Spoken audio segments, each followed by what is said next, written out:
I've done understand.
All right.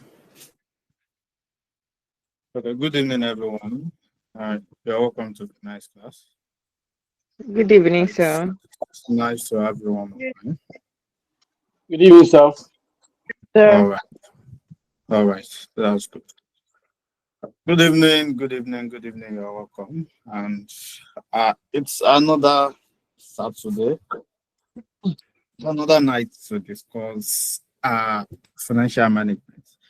So you are welcome, and let's get right into business. So the last time we met, we were discussing something on investment appraisal, discounting and compounding, MPV, IRR. I'm very sure we stopped at IRR. We have been able to, look into one or two questions regarding this subject matter. And today, still speaking to our investment appraiser, we will be moving to, uh, another aspect of investment appraisal that is very important for us to understand. So it is quite necessary for us to understand the basics, and also it is very important that we also have a reasonable knowledge of uh, other consideration, other factors that you might need to consider as a finance manager when it comes to you analyzing the various investment situation that a business entity must face. And this is sitting right at the chapter 10 of our topic. So we have actually moved. I was just taking my time to check, I think, since yesterday, and I'm seeing that, guy, we don't move. We have actually moved. We are in the 10th chapter of this course. So meaning that we have done reasonably much. And in your best interest, make sure that you double up, keep preparing, because before you know, November is here already. This is September. In a few months' time, it's less than, let's say, 2 months' time. You're already in the exam. So we need to be very all up and doing, and we'll see how far we can go. So I haven't said that. So let's go into the business of the day, where we'll be looking at inflation and taxation as it relates to discounted cash flow. Inflation and taxation in discounted, what is this? cash flow. All right. So before we go on, it is very important for us that we understand two basic terms. These two basic terms are the major driver of what we'll be doing today, and it is very important we understand them. These terms are what we refer to as real cash flow and nominal cash flow, or we can say real terms and nominal terms as it relates to investment appraisal. Don't worry, I'll break it down. Good. Every business organization makes profits, right? You invest in a business. Can you see my screen? I'm sharing my screen. Let someone just confirm that my screen Yes, is. I can see it. So. Can see your Yes, we screen, can see sir. you. All right, all right. That's okay. That's okay. All right. So, speaking to Yes, these we can two see your screen. terms, there are two. Speaking to these two terms, there is a term that is referred to as the real cash flow or real profit or real whatever. There's another one that is referred to as nominal, either nominal cash flow, nominal profit, nominal return, or whatever it is. Good. So let's look at something together. You are running a business, you have a business, your business name is Joshua Nigeria PLC. You make profits. This is a limited corporation that is eligible to pay tax to the government, and you have done all the necessary filings. You have to register. Then you make profits. Then on that profit, it is very necessary that person should go on it. It is very necessary that you remit a certain percentage to the government. Let's say as it is today, you have to remit about 30% to the government. That is what the law says as it is today. So it is also, where am I? So it is also, let me take this thing back. Where is it showing?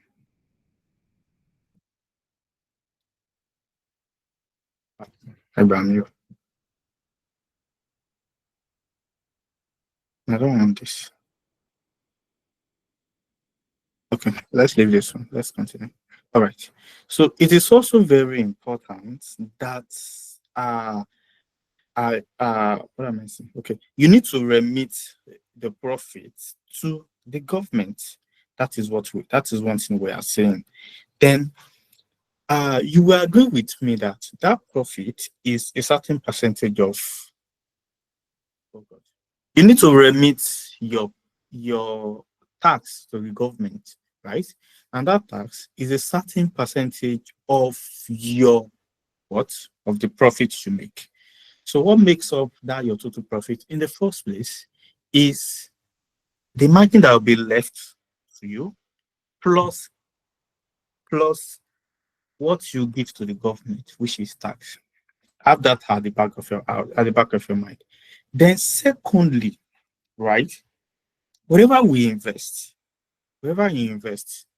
let's say I'm investing 10,000 naira today.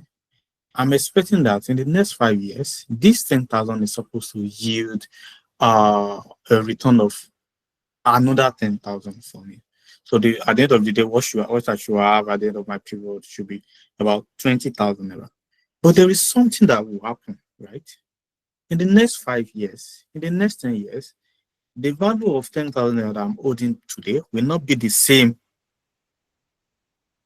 in the next couple of years. So meaning that between those periods, inflation would have happened to my money. Then there is need for you to factor or consider in that inflation wherever you are making investment decision for your business. So in a nutshell, we can say that the real return, right? The real return or the real cash flow, the real profit is that profit that you have in the first place. In the first place, that is, okay, I invest 10,000 today. In the next 5 years, I'm going to gain 10,000 naira on top of my initial investment. That is my real return. Then we now say, see, we can guarantee the fact that 1,000 today will remain 1,000 in the next 5 years. There will be inflation. Therefore, for us to be very certain that we are making the right decision, there is also need for us to consider that inflation. Wherever we consider or we factor in inflation into our simulation, our calculation, or whatever, we no longer call that a real cash flow or a real return. Rather, we call it a nominal return. So that's just the difference between when I say real cash flow and nominal cash flow.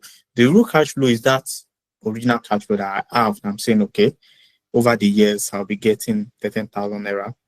That is real without considering anything.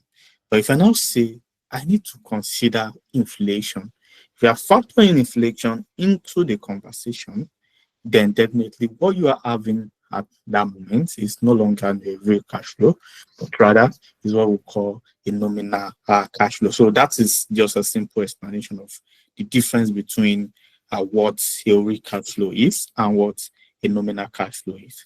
So I've mentioned that it is important for us to understand how we can work our way regarding calculating what our nominal cash flow will be at the end of the day. Also, you can wherever you see nominal cash flow or money cash flow, so they use the term interchangeably. So I'm still speaking to the same thing to say that cash flow that has considered inflation, that cash flow that has factor inflation into it. So you have a very simple example here, just for illustration purpose. So this example is saying that an investor is prepared to invest a sum of $100 for 1 year, right? An investor wants to invest $100 for 1 year. It requires a real return of 10%. That is real return in the first place. Let's say all things being equal, is expecting that it's going to get a return of 10% per annum. In addition, it requires compensation for loss of purchasing power resulting from inflation, which is currently running at 5% per annum. Good. So they are now saying that, so in addition to that 10% that it will gain in the first place, it's not saying that over the years, we are looking at inflation to have grown by about 5%. So it's requesting that you also consider that in your calculations, right? So it's not asking you that what money rate of return will it require. So what it's just asking you is that what is the nominal return that I'm going to gain on this my certain investment. So it's very simple. The formula there is very simple. Now let me break down this formula. Just think about it, right? Don't even look at formula first. Think about it. Your nominal return will be equal to your real rate, that is without inflation. Let's say inflation has not happened. Your real rate, inflation has not happened, then multiply by whatsoever inflation will be. Your real rate multiply by whatsoever your inflation will be. That is just the simple illustration of that. So what are we seeing? We are seeing that the nominal rate will be 1 plus I, where I stands for the money rate, which is what we want to ascertain, right? Equal to, you have an open bracket there, 1 plus real rate. Real rate when you have no factor in inflation, multiplied by 1 plus inflation. So you can actually say real rate multiplied by the rate of inflation. So you can see this is solution below. So it is very simple. First, his money is going to increase by what? By 5%, right? Now, factor in 5% on that $100. So if you do 5% of 100, so it's about 5. So definitely you just do 100 plus 5, you get $105, right? Now, in order for us to now get what actual return this will be, there is also need for us to now estimate the 10% initial return that is going to get. The 10% that is going to get, if you calculate 10% of 105, then definitely you have something around 115. Then what we are saying is that over the years, is going to get a return that will increase by that about when you look at the percentage, it will increase by the 5% and 10%. So total of what is going to gain as a return will be about 15%, of course. When you consider the 10% he gains initially and 5% that comes from, okay, let's factor in inflation. So this is just, by the way, this just to give you an illustration of how real cash flow and nominal cash flow works. So it's actually very simple, and it's just the list of. Why is this thing doing like this?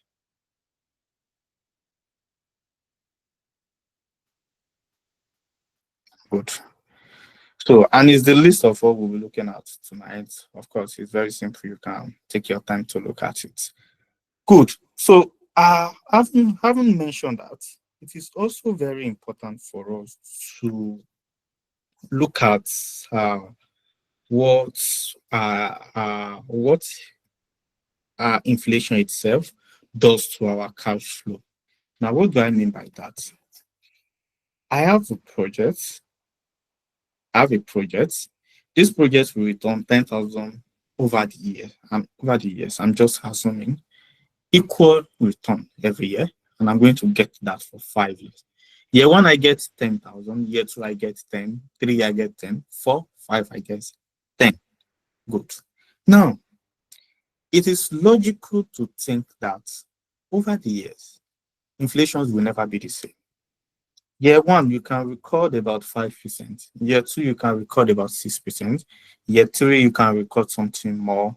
You can record something less, or whatever it is. So it is just one key thing for us to factor individual yearly difference of what inflation is, or what the current level is in today's precise economy happening. So what we are just saying is that every year you have to do a kind of rework to ascertain what your inflation looks like for that period. And there might be a scenario whereby they can give you something and say, maybe they can give you a question and you can have as option B, or let's say you have question 1, they can give you as question 1B or question 1C. They can say 5 marks or 10 marks. They have given you a real cash flow. They have given you nominal cash flow. They are now telling you to work this back from real cash flow to nominal cash flow. Is very simple. Now, when you are working from real cash flow to nominal cash flow, what they are telling you is that consider inflation. Consider inflation in your calculation. So whatsoever inflation percentage that they have given to you, that is the first thing, that is the first base you will work your initial return on. Let's say, just like the example we just looked at, they gave that person wanted to invest $100, right? You will recall that 5% that is for inflation is the first thing we calculated. So factor in that inflation first, then before you do any other thing. That is you converting from real cash flow to nominal cash flow, current cash flow to money cash flow, whatever it is. But if they are now telling you that, see, this is money cash flow, this is nominal cash flow, help us ascertain what the real cash flow is. I can't see your screen, sir. Is it the only one that can't see my screen, or is everyone? We can see your screen. We can see your screen. We can see your screen, sir. We can see. I can't see your screen. I can't see your screen, sir. Screen is audible.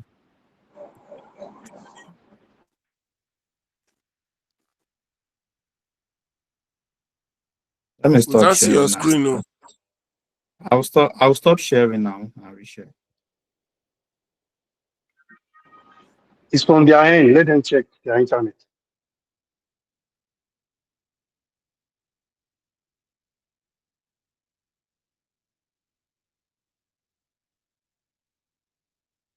Alright. I'm resharing my screen now. Just confirm you can see.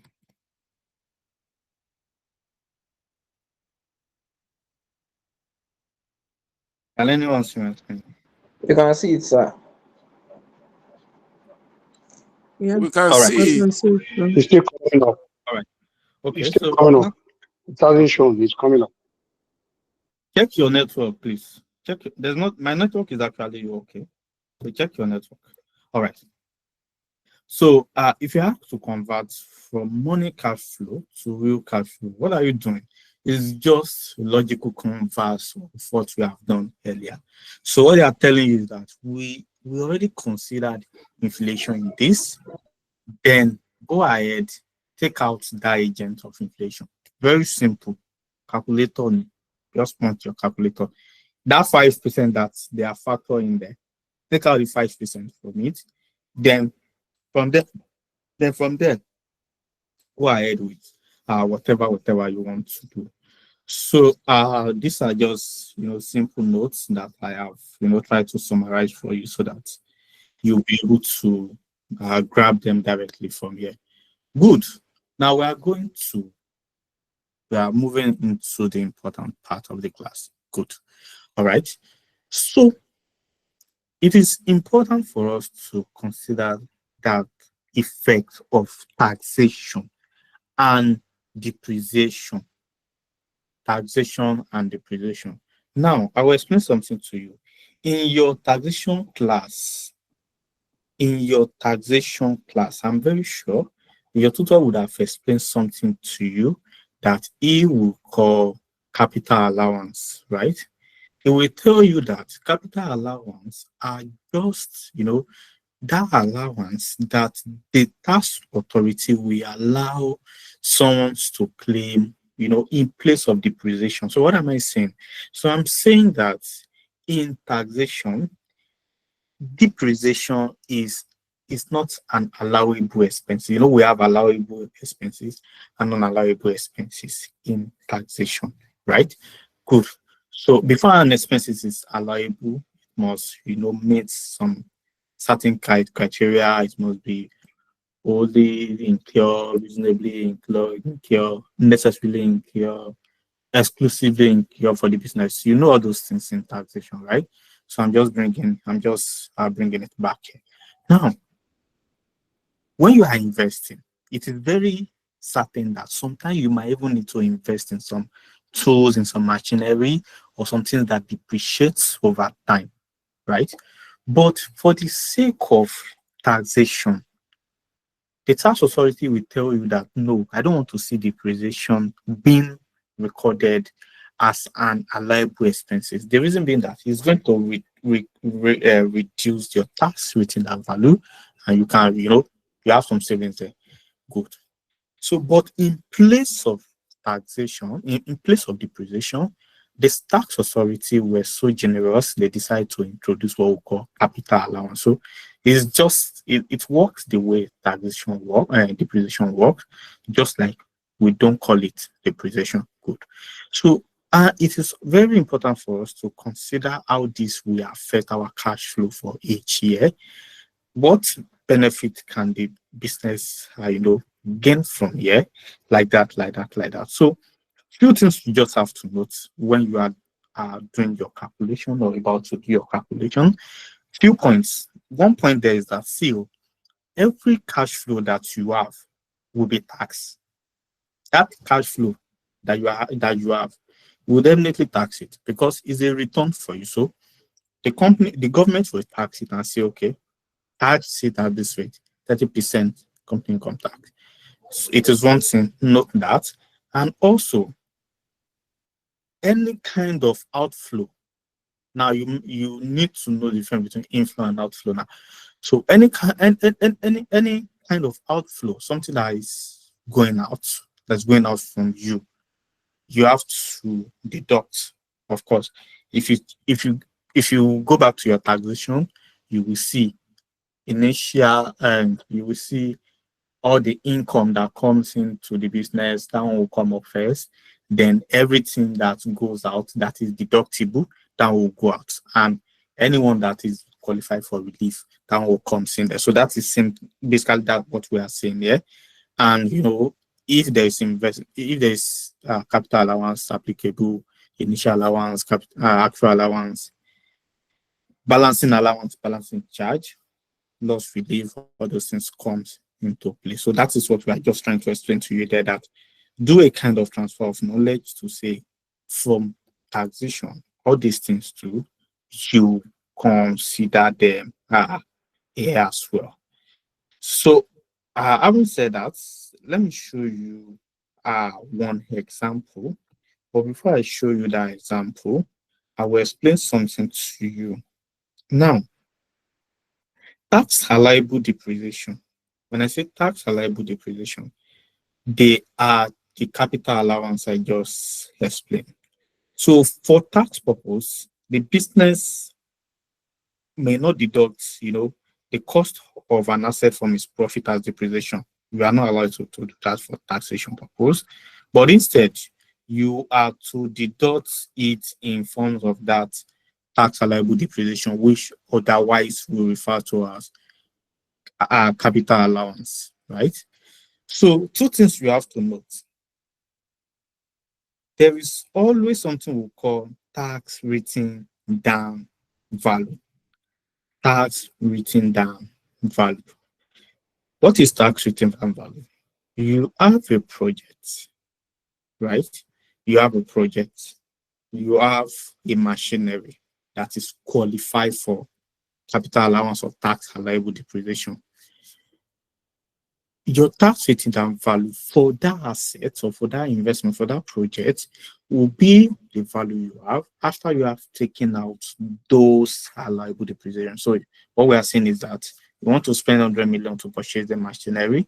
This machinery, after your plus and minus, you are seeing that, okay, you'll be eligible for 100,000 naira capital allowance. Then take it out from that. Then what you have after that is what we call tax written down value.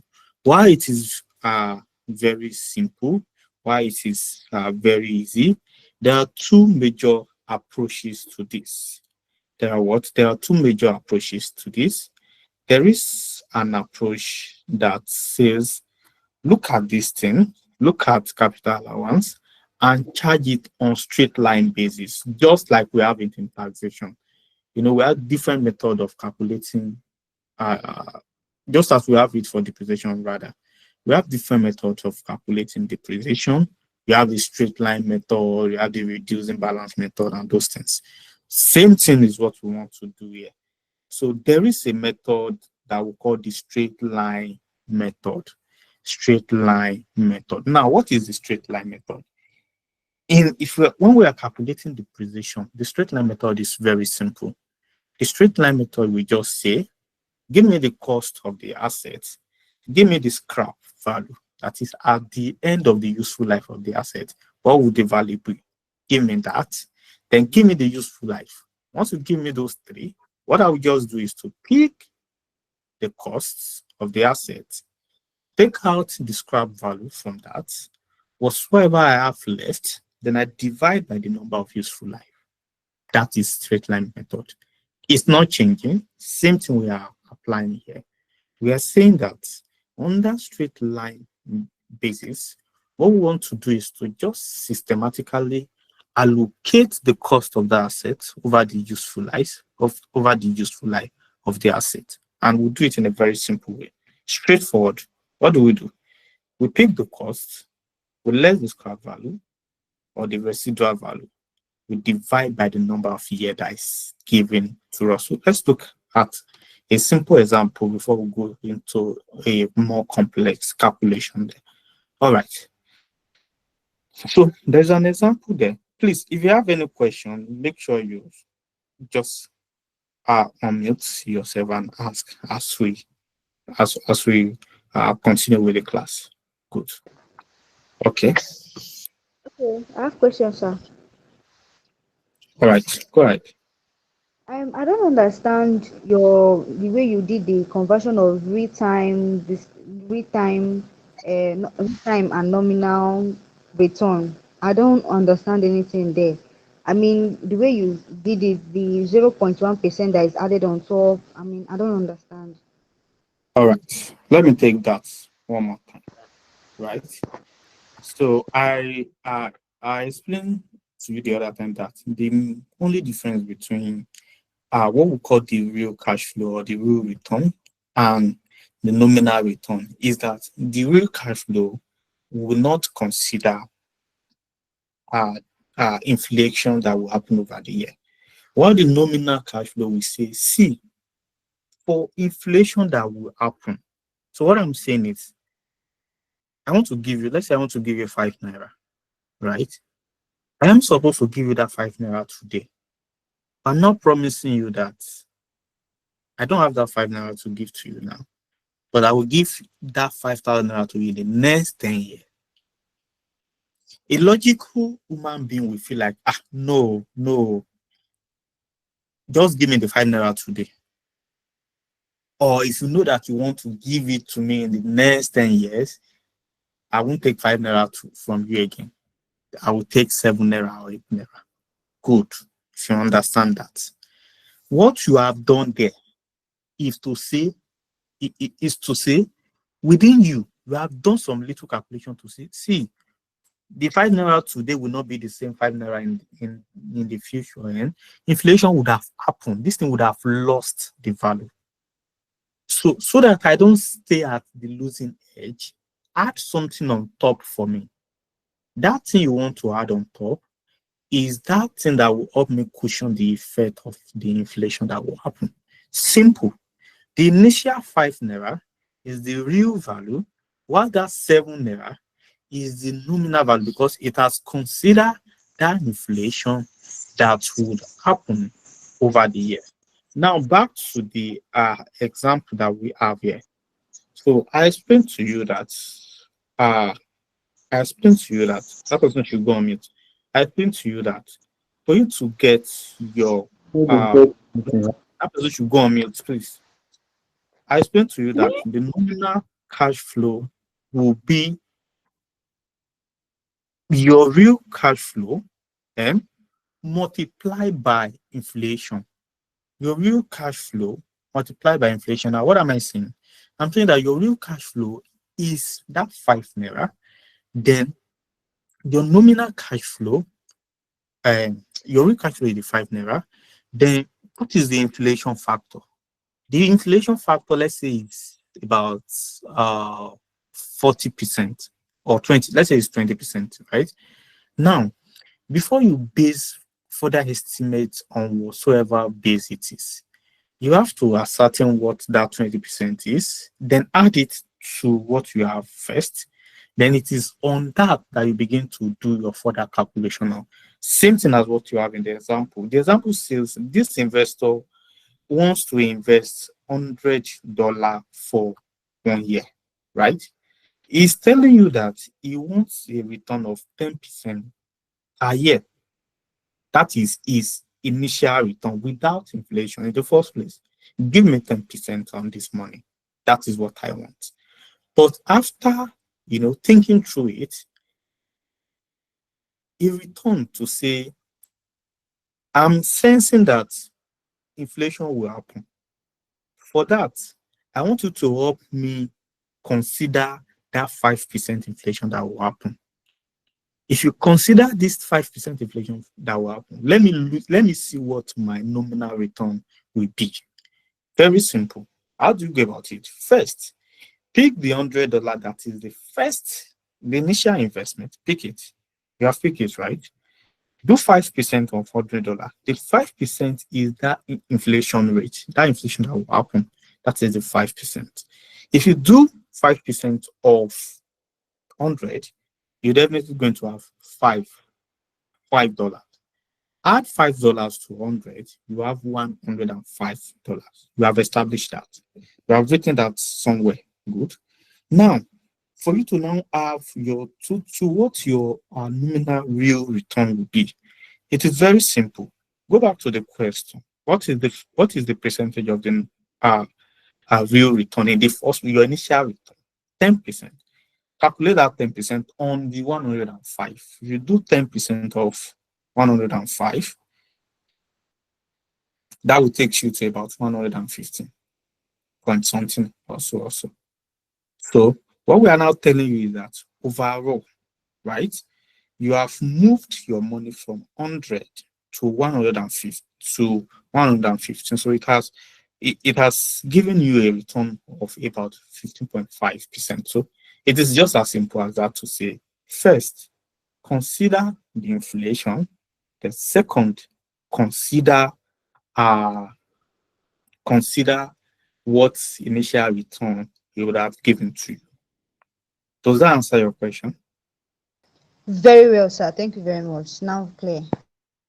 All right. So, okay. Where did I stop? Yeah. Have I gone past there? Okay, good.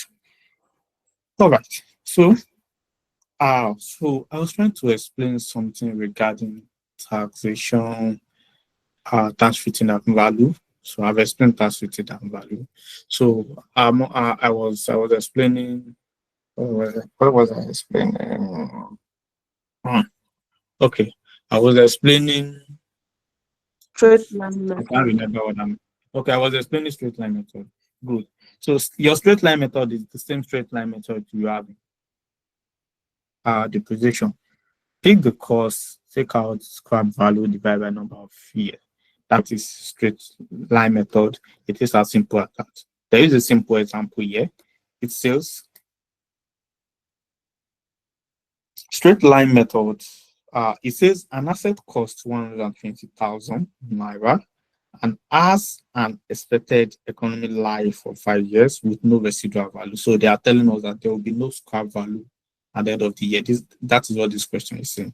It's now saying that if depreciation is allowed for tax purposes over 5 years using the straight line method, tax rate is 30%, and scrap value of the asset at the end of the period is of year is nil, of year 5 is nil. You are required to calculate the tax savings on the annual capital allowance. So you want to see what your tax savings will look like. Good. Let's pick it one by one. Go back to the question. What is the cost? The cost is 128,000. Good. What is the scrap value? From that question, they are telling you that see, there is no scrap value. Good. Your scrap value is 0. But let's say they give you a figure, a value for scrap value. Put it there. Very simple. Then divide by, go back to the question. What's the number of years? 5 years. So if you do 120,000 minus 0, divide by 5, definitely going to have 24,000. Now, what is this telling you? This is telling you that your capital allowance is 24,000, right? Good. Now, to go further, your capital allowance is like a kind of profit, right? It's like a kind of profit. And to this end, before I go further, let me explain another concept of taxation to you that will come into play here. I believe you have done all these things in taxation, but let me explain one more time.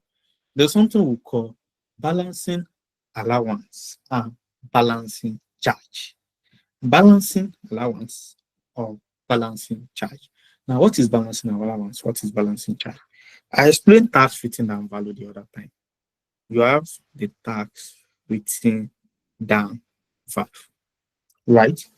Now, you want to do kind of comparison to say this tax written down value that I have and this depreciation that I've just calculated, this capital allowance that I've just calculated. Do a minor comparison. Now, when you do a minor comparison, does your tax written down value, does it exceed what you currently have as your capital allowance. If your tax written down value exceed, right, what you currently have, of course, it is very simple.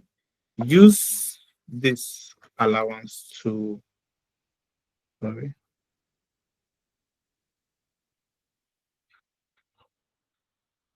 Okay, so use this to reduce your burden and rest, right? But if what you are seeing here exceed your tax written down value, then you are owing government money. That is not balancing allowance, that is balancing tax. You are going to pay government tax on that. Don't worry, I will explain for that when I pick a question there. Okay, so we are assuming in this place that this is a balancing allowance. So let's move on. Right, the tax rate is 30%. You have what's the next thing you do? Calculate what tax of 30% will be on that 24,000 that you have. So if you do 30% of 24,000, you're definitely going to have 7,200 for the 5 years. So what we are seeing is that from this now, we can now say the tax savings that you will gain, the tax savings that you will gain in this, if you decide to say, okay, you want to be claiming this for each year from year 1 to 5, then of course you can go ahead to start claiming about 7,200. That is if the situation warrant that cash flow occur in that year. Good evening. Sorry. Good evening. I can't see your screen. Check your network. If you can't see my Good screen, evening. check your network. I It's can't- it's not from my end. It's definitely from your end. It's from your end. Unless many people cannot see. But I can see. A lot of people can see. Or is it blank? Is my screen blank? Is I it can blank? see it. No, sir. No, We no, can I see can your see it. screen. All right. We can see No, your it's screen. clear. All right. Okay.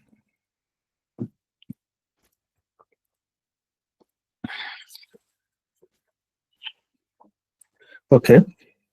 So I'm saying that if the cash flow happens in that same year, in a year in which you claim the allowance, let's say this is year 1, right?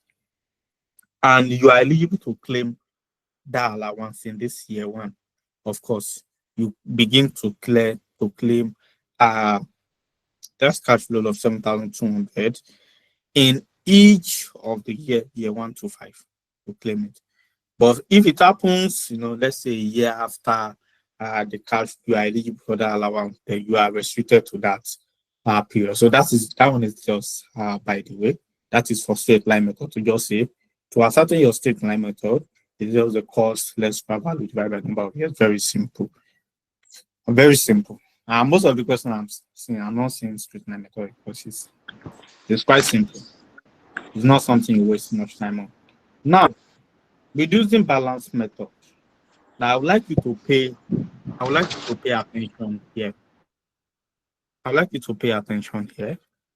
The reducing balance method is quite different from the straight line method in the sense that this will not say, okay, take the cost, take out the scrap value for me and divide by. No, this one is not going to do it like that.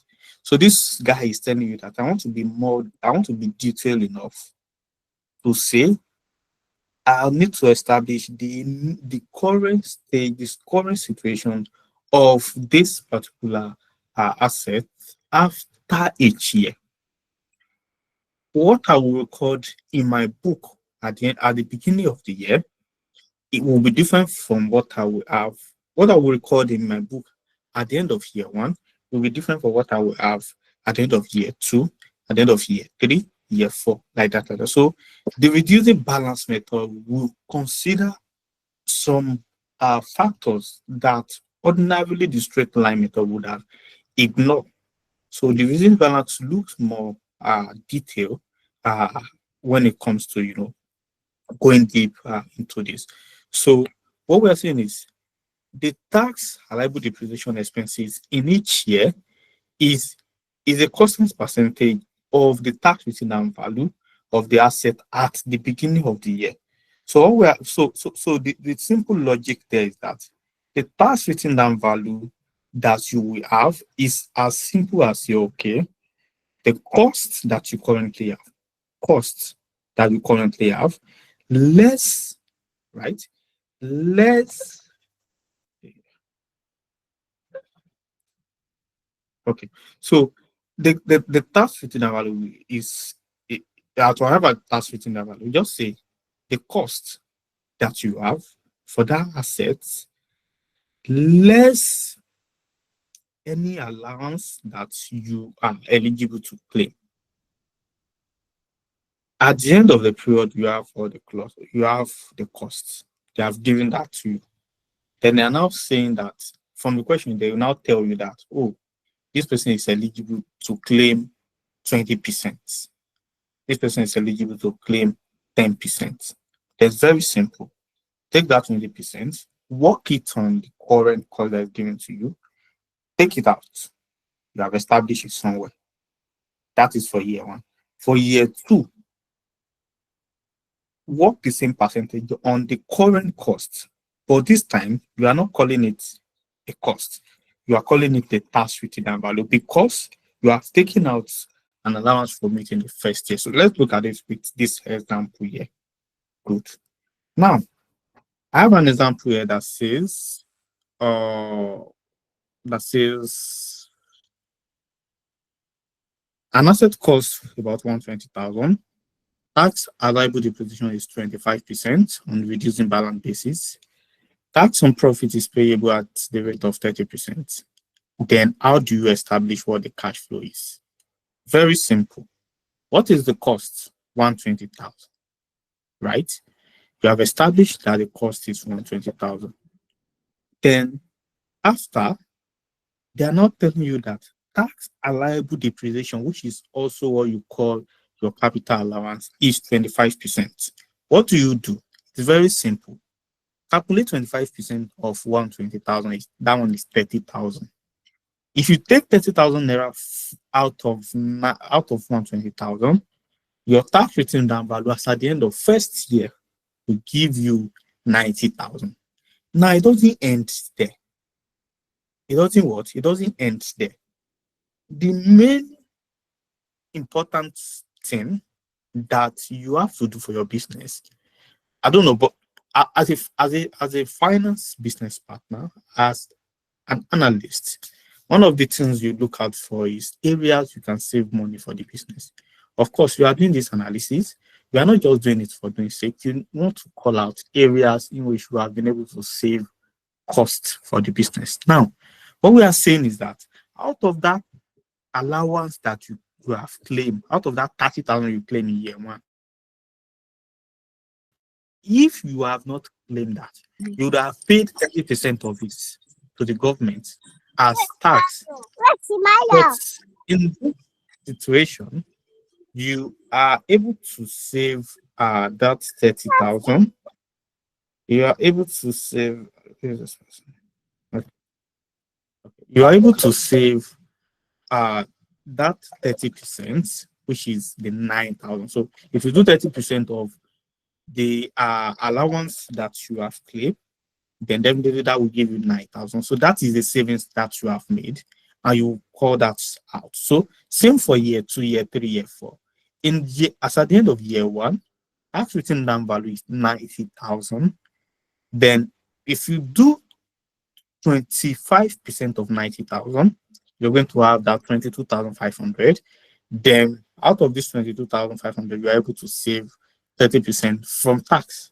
So it's a good one. See, at the end of the year, of the last year, of year 4, where you'll be able to ascertain what your tax return value is. Let's look at a little example here. Let's look at a detailed example here. Good. All right. I have an example here that says, let me zoom so that we see. Right.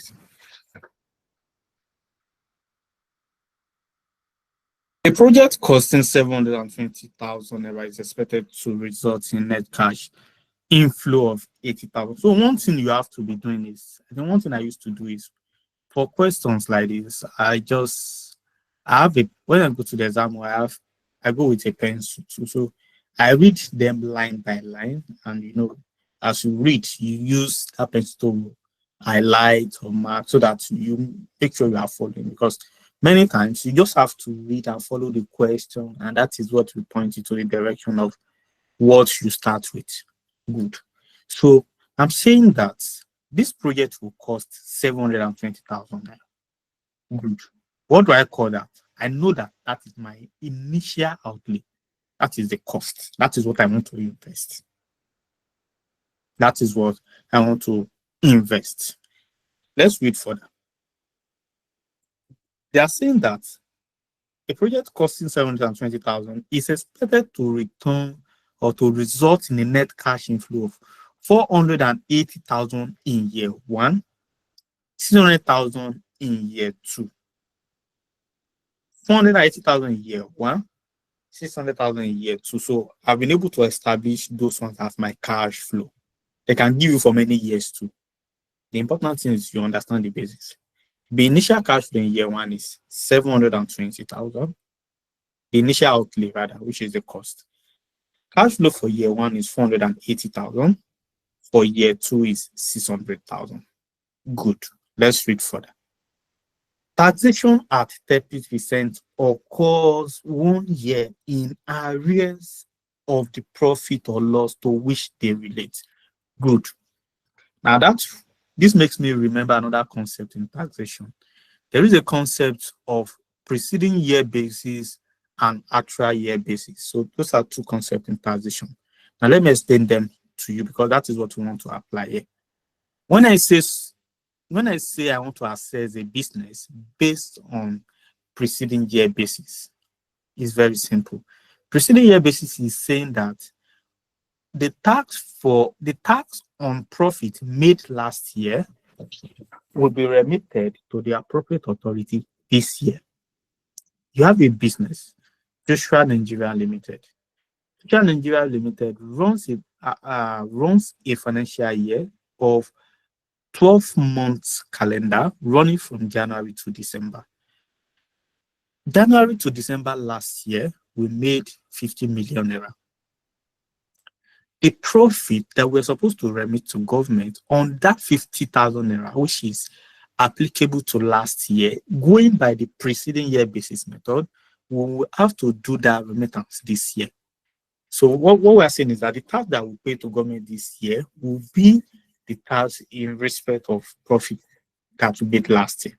That is going by the preceding year basis. Then going by the actual year basis, it's just a logical converse of preceding year basis.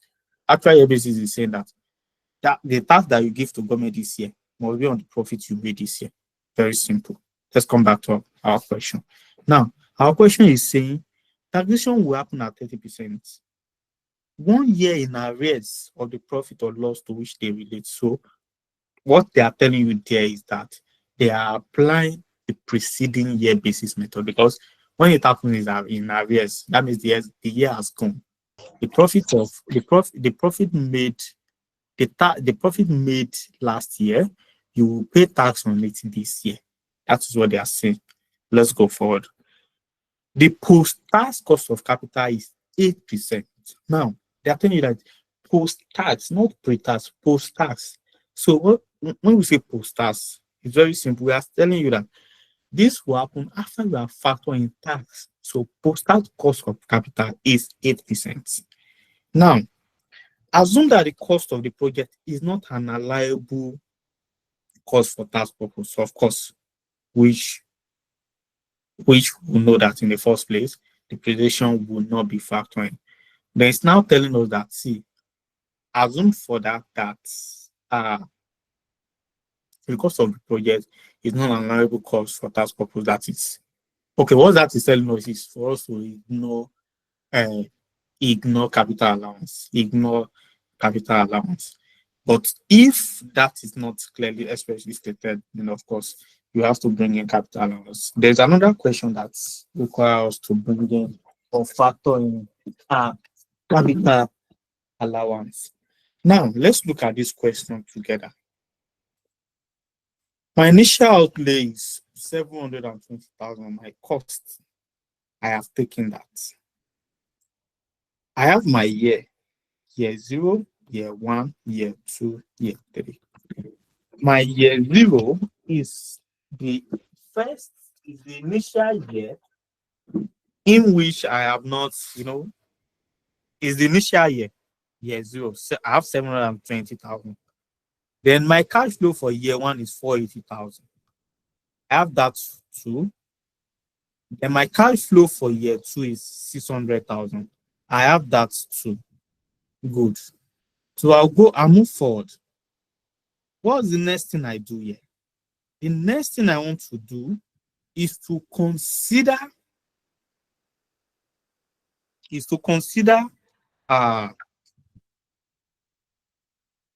oh no, this is supposed to be taxation. So the next thing I want to do is to consider taxation, because the question is saying that 30% taxation will happen, and when am I going to take that? I'm going to take the 30% of year 1 in year 2. That is what we have done there to say 30% multiplied by the 480,000 cash flow we have in year 1. Also, year 3. The taxation for year 3 will be 30% of the cash flow of year 2. So we stop there, then we'll go forward. So after we have done that, what is the next thing we want to do? We need to ascertain what our net cash flow is. How do you ascertain your net cash flow? Okay, so before I go on, it is important for you as an analyst to always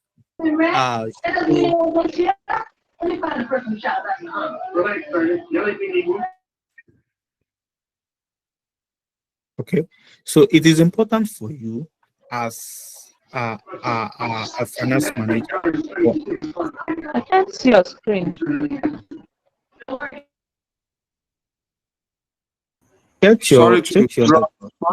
Sorry to draw you back, sir. Sorry to draw you back. On the issue of actual year basis and the preceding year basis. Okay. I don't get the actual year basis very clearly, sir. Okay. So what actual year basis is telling you that, okay, this is year 2025.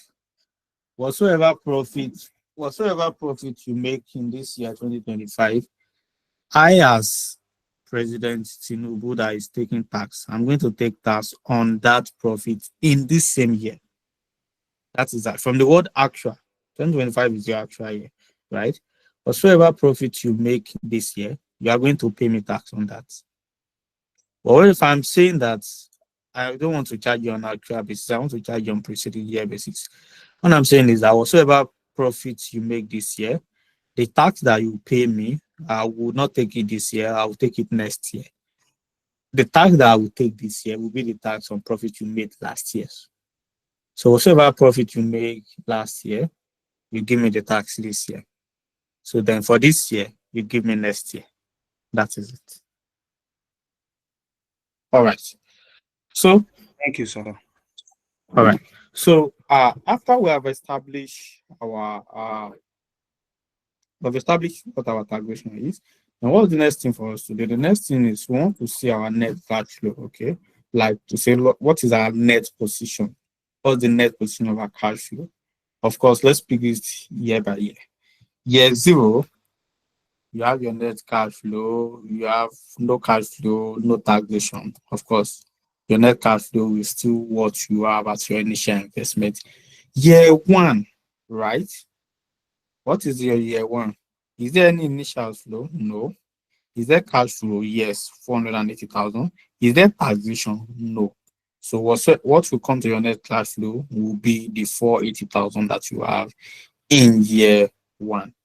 For year two, your net cash flow will be your cash flow and will also consider your taxation. Yes, so I wanted to mention something the other time. So the reason why you have to consider taxation is that you want to give your business partner a kind of very realistic position. And a realistic position is a position that has taken care or that has considered that you will pay tax to the government, right? So if you say your cash flow is 600,000, you say this is your cash flow of 600,000, and you choose to ignore the 144,000 tax that you will pay, then you agree with me that you are not advising the business in the right direction, right?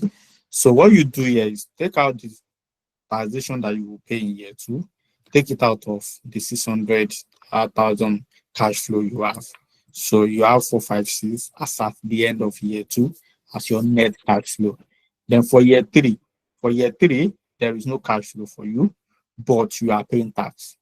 The tax made on the profit, the tax that relates to the profit made in year two, you're definitely going to pay that in year three. So you have your net cash flow. Good. We have established that. Now, if you go to the question says post-tax cost of capital. Post-tax cost of capital. So what that is telling you is that the cost of capital I want to give you will be after you have considered tax, not before you have considered tax. If you recall from the example we look at the last class, what we just do is after we have gotten our initial outlay, we have gotten our cash flow, we just consider the discounting factor on it directly. But this question is very specific to tell you that see, the cost of capital I'm going to give to you will be post-tax, as after you have considered tax, of course. So we have considered tax here, we have taken taxation out, we have arrived at our net cash flow. Then let's go. What is your cost of capital? I just explained to you the other time that your anytime, any day, your cost of capital will be 1 divided by the open bracket 1 plus r, then close the bracket raised to the power of n,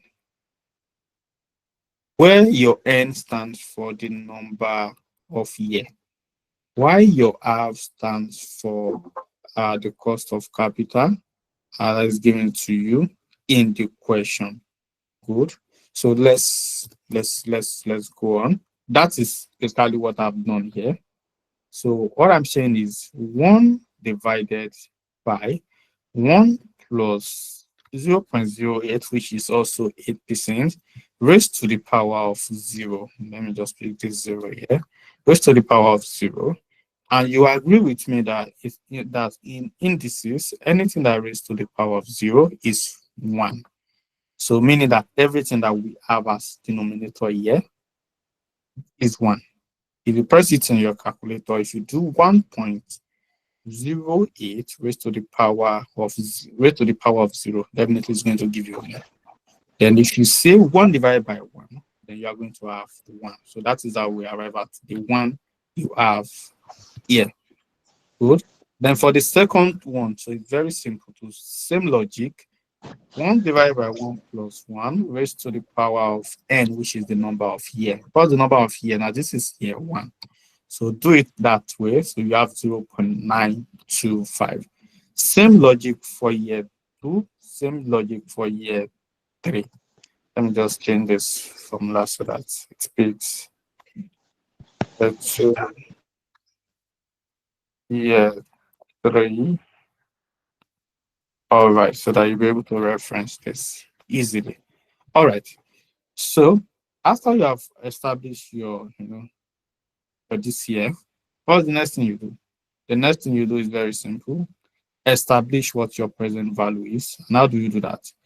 Take your discounted factor, multiply by your net cash flow, 1 multiplied by 720, 0.9259 multiplied by 480, 456,000 multiplied by 0.873, and the last one, 180 multiplied by 0.7938. And when you are done with this, what's the next thing you do? Calculate your NPV, your net present value. Net present value. So how do you establish your net present value? You ascertain your net present value by taking out every outflow, every outflow from inflow. You just want to arrive at a net position to say everything I've given out and everything I've received. Take whatever I've given out, whatever I've received. You have given out 720,000 as your initial investment in year 0, and you are also giving out 142,890 in year 3 due to tax. In year 2, you will receive 44444, and in year 3, you receive 39948. So establish a net position there, then you arrive at 27,499. So this has taken into cognizance the importance of taxation in discounted cash flow.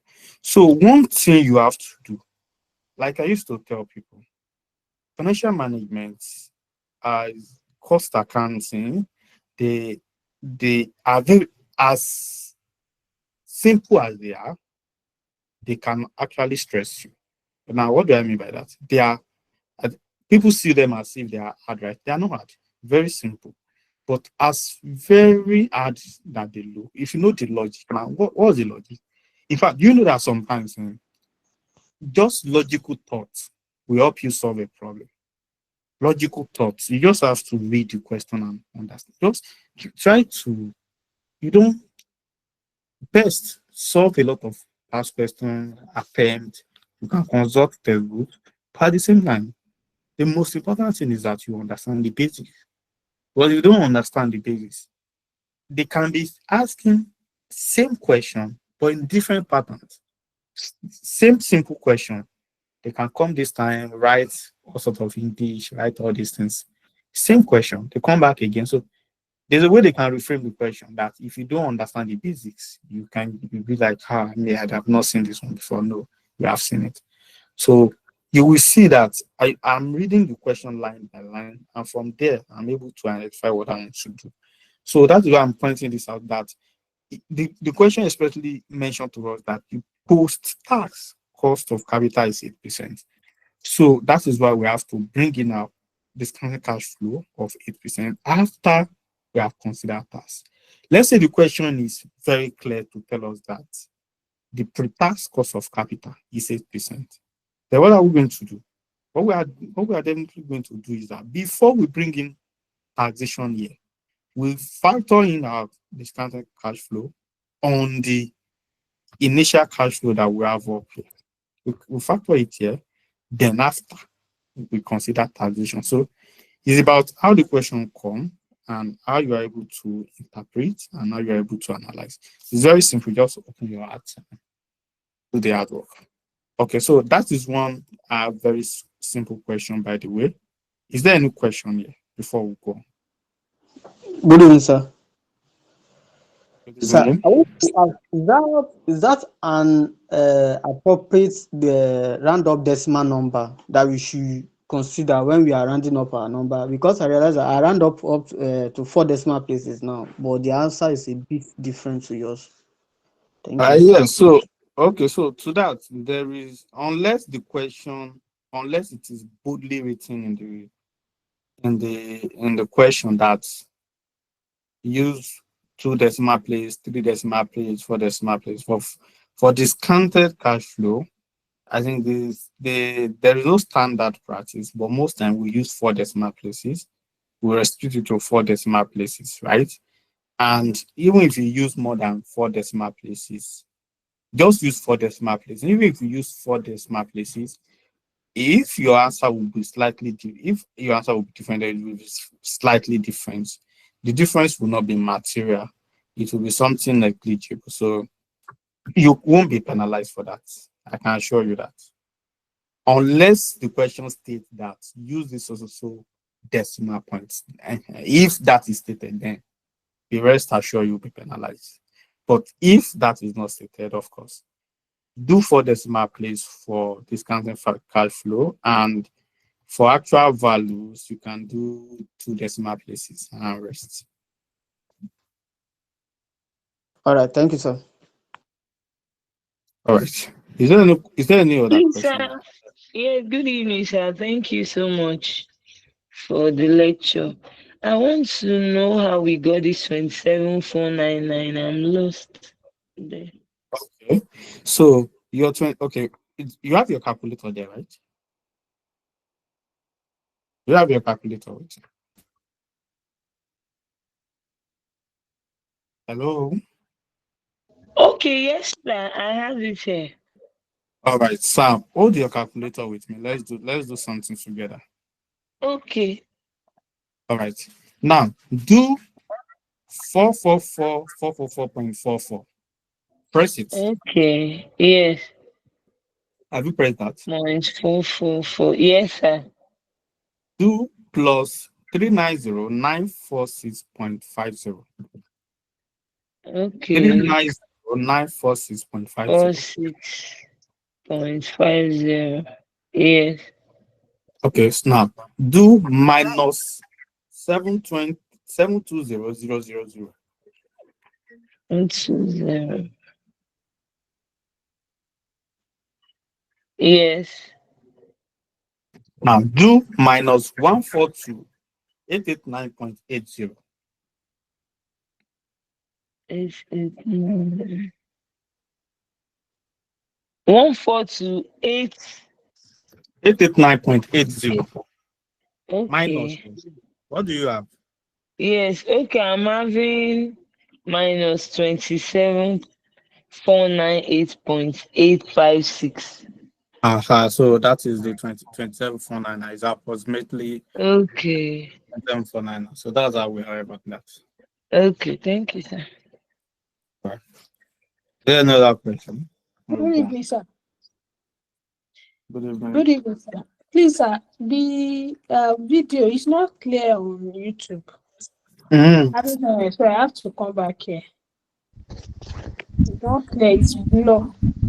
Let And me I'm check. using good quality, sir. There's the way you need to set your there's a setting you need to do on your YouTube before you be able I to used get it it. for taxation not long, and it was clear.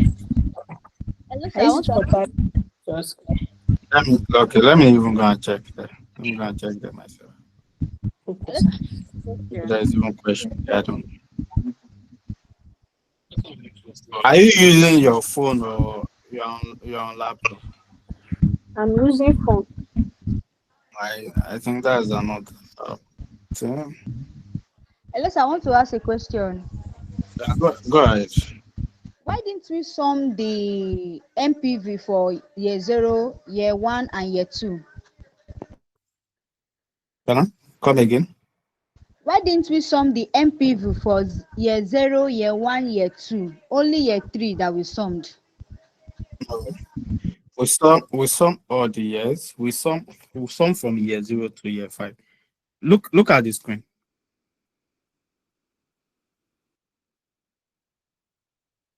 Uh, I just check YouTube now, and it's actually clear at my end. I don't know. Maybe it's okay. All right. All right. So we saw for that person that asked that question, we sum everything. We sum for all the years. So and that is what I just did with that other person.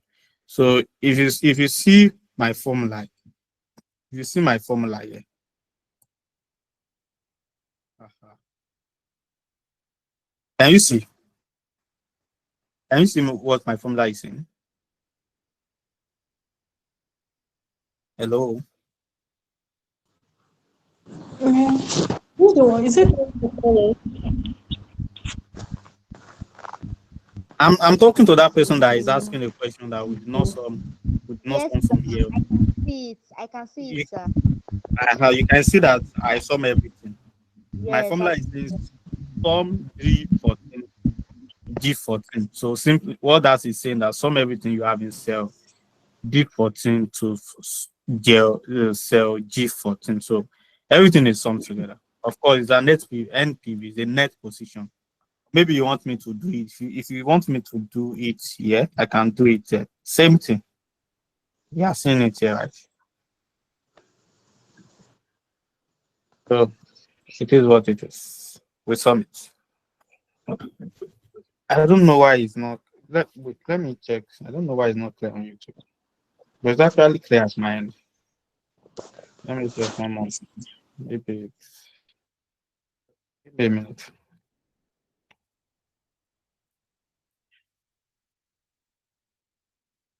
Mine is. Some people are saying it's clear. I don't know. It's not clear. Others are saying it's clear. So you might need to check your settings or something. All right. So let's continue. Okay. So this is just an approach to how you calculate your net present value considering the impact of inflation. Now, don't forget impact of taxation too. Impact of taxation rather. Now, don't forget that there's also another valid point that we are actually looking at before I move into that question. So let's say they give you an example, they give you a question, and that question is telling you to let's go to the question. This is the question.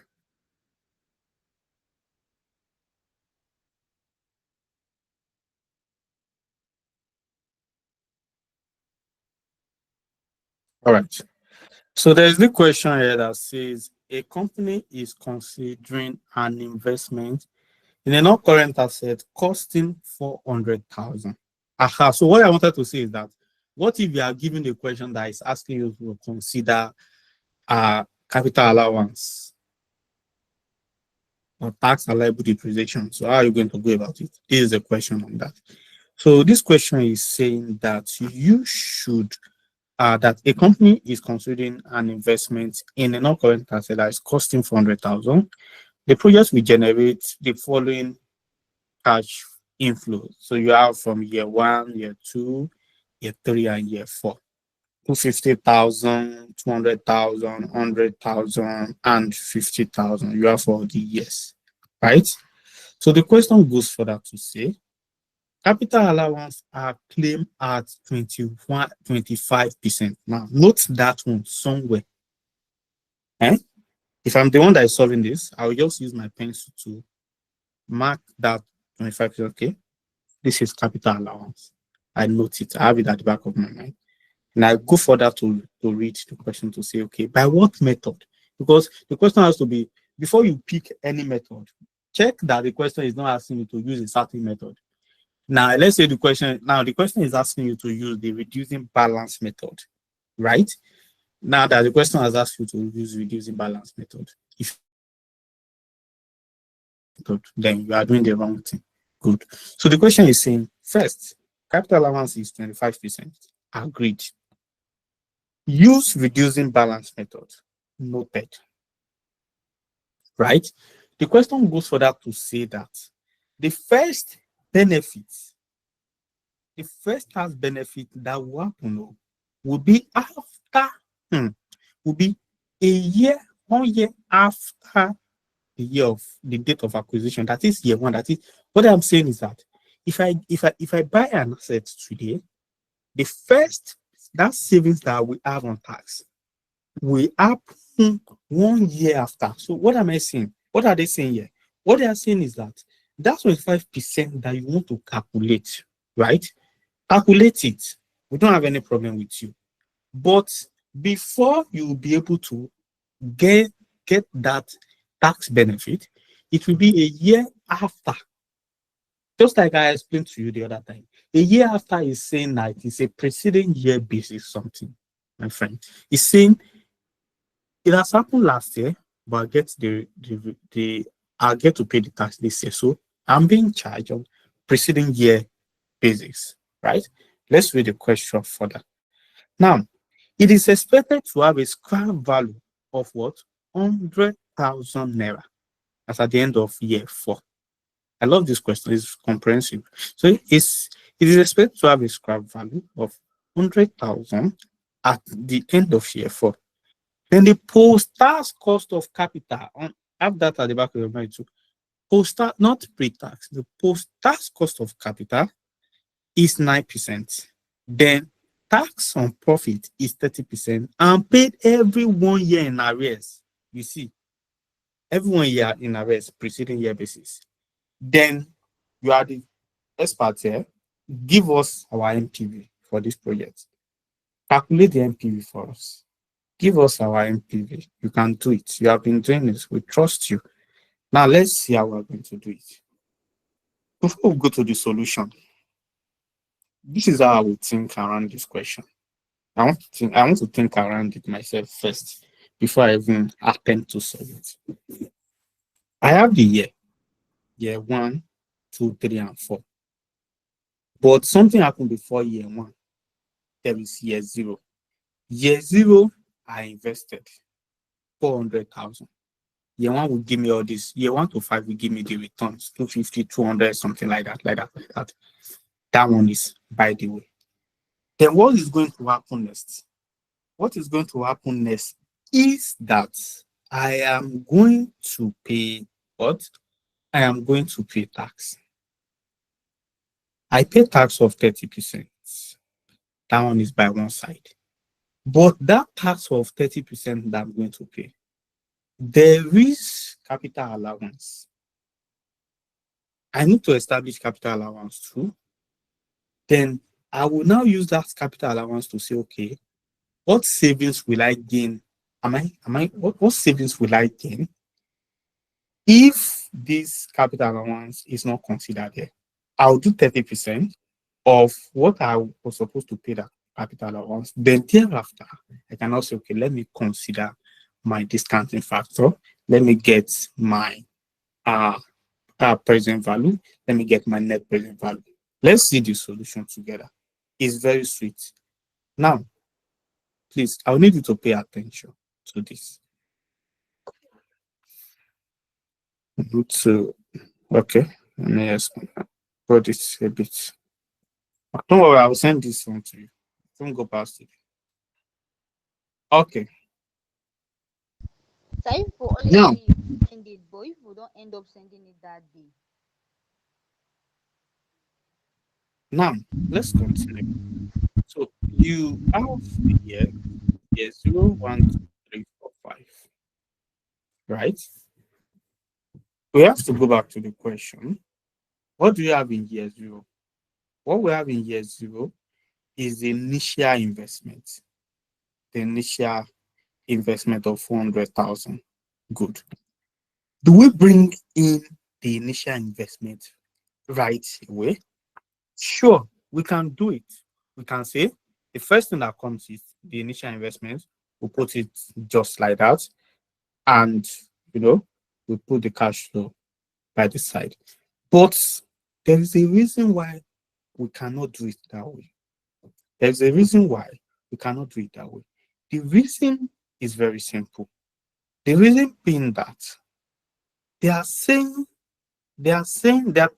us that the 30%, right, on profits, the 30% that is coming on, that is payable on profits rather, will happen on preceding year basis. That is what the profit I made last year, I paid the profit this year, then I paid the tax this year, then I go ahead to factor towards the balancing allowance and whatever will be good.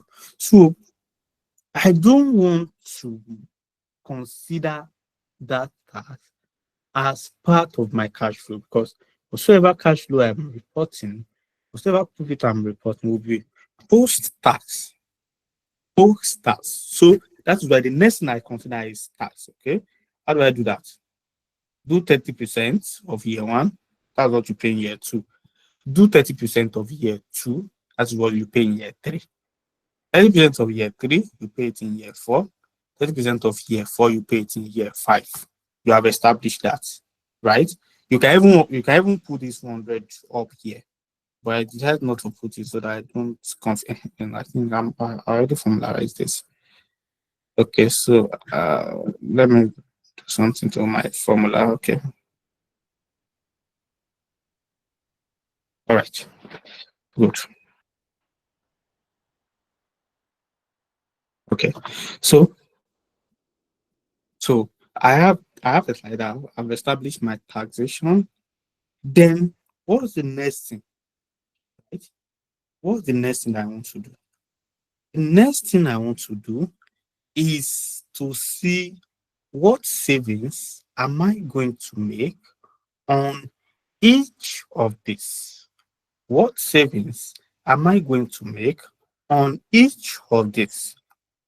Now that will give us a bit of minor calculation. And that calculation is the capital allowance. Let me write this one in full. Capital allowance calculation we have to do. Good. Capital allowance. How do we do that? Listen. Year 0 to year 5. These are the years we want to claim these allowances on. What's this? Please, sir, where did we get the 400,000? I'm coming. Give me a minute. Here.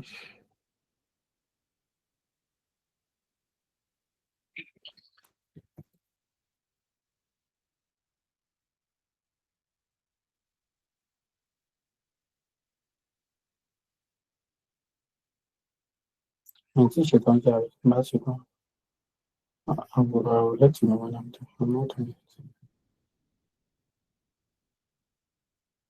No, I'll go to it. So I read and finish when I don't finish. Go reply you. No less. All right. Okay.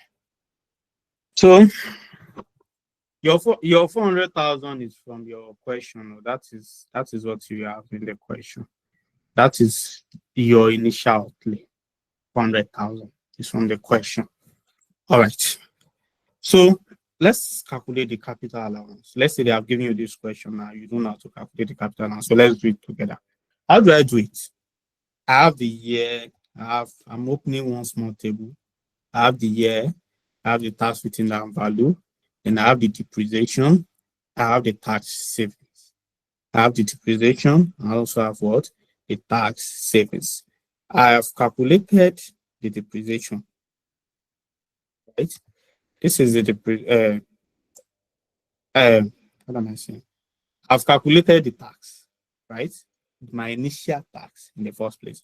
I've calculated it. This is 75%, this is 30%. This is 75,000, representing 30% of year one profit. This is 60,000, representing 30% of year two profit, like that. Good. Now I want to establish what my capital allowance is. I have year 0. What happened in year 0?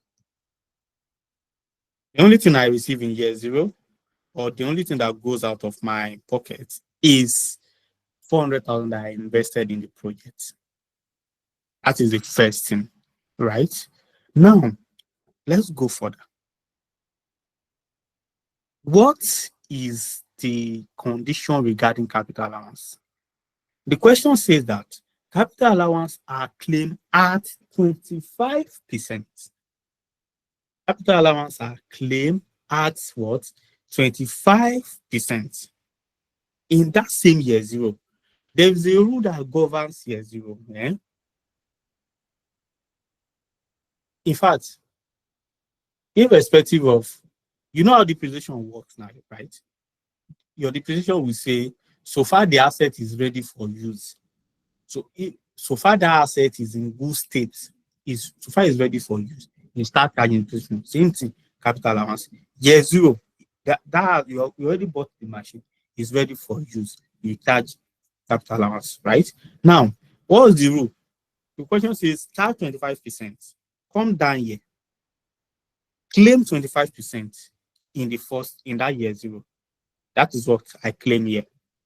25% of 400 is 100,000. That is what I've claimed here. If you do it, good. Now, when you claim 25%, what happens? You have reduced something by 25%. Definitely, what you are going to have is 300. Take out 100 from 400. You remember my explanation on tax within and value the other time. Is take out that capital allowance from, of course, the cost and the subsequent tax within and value. If you take it out, what do you have? 300. Good. That doesn't end there. You will agree with me that 100,000 that you have claimed is what you record as your entire capital allowance, which is also known as depreciation allowed, tax allowed depreciation or something like that, right? Now, for you to establish your exact savings, to say, what have I actually saved the company? Do 30%. I will take that again. For you to establish what you have actually saved, do 30%. Why are you doing 30%? You are doing 30% because if, let's say you have not claimed that capital allowance, let's say you have not claimed it, let's say you did not claim it at all, you're definitely still going to pay tax of 30% on the sum of this 100,000. But we're now saying that for the purpose of taxation, you have been able to save 30% that you would have paid to President Tinubu. Now you have saved 30%. It's a savings for you. It's a savings. And when did that happen? That happens in year one. That is the 30,000 I brought here. And I call it tax savings on capital allowance. That's it. Instead of you to pay that amount, but as a result of capital allowance that you have claimed, you have been able to get that amount saved. That is year one. Year two, let's go. That is year zero, rather. That is year what? Year zero. Let's go. And one other thing is, if you go back to the question says, first tax benefit will occur 1 year after the date of acquisition. Now, first tax benefit, that is that savings that will happen, that savings that you are going to have because you have charged your capital allowance, is going to happen a year after. That is, instead of saying it's year zero, no, it's not happening in year zero. It's going to happen in year one. That is why I've recorded it under one. Please pay attention so that you don't come back to ask me again. So I'll take my time to explain one more time. I have my cash flow year 0 to year 5. For year 0 is the initial investment amount. Year 1, 250,000. Year 2, 200, 300, 450,000. They are giving us that one in question.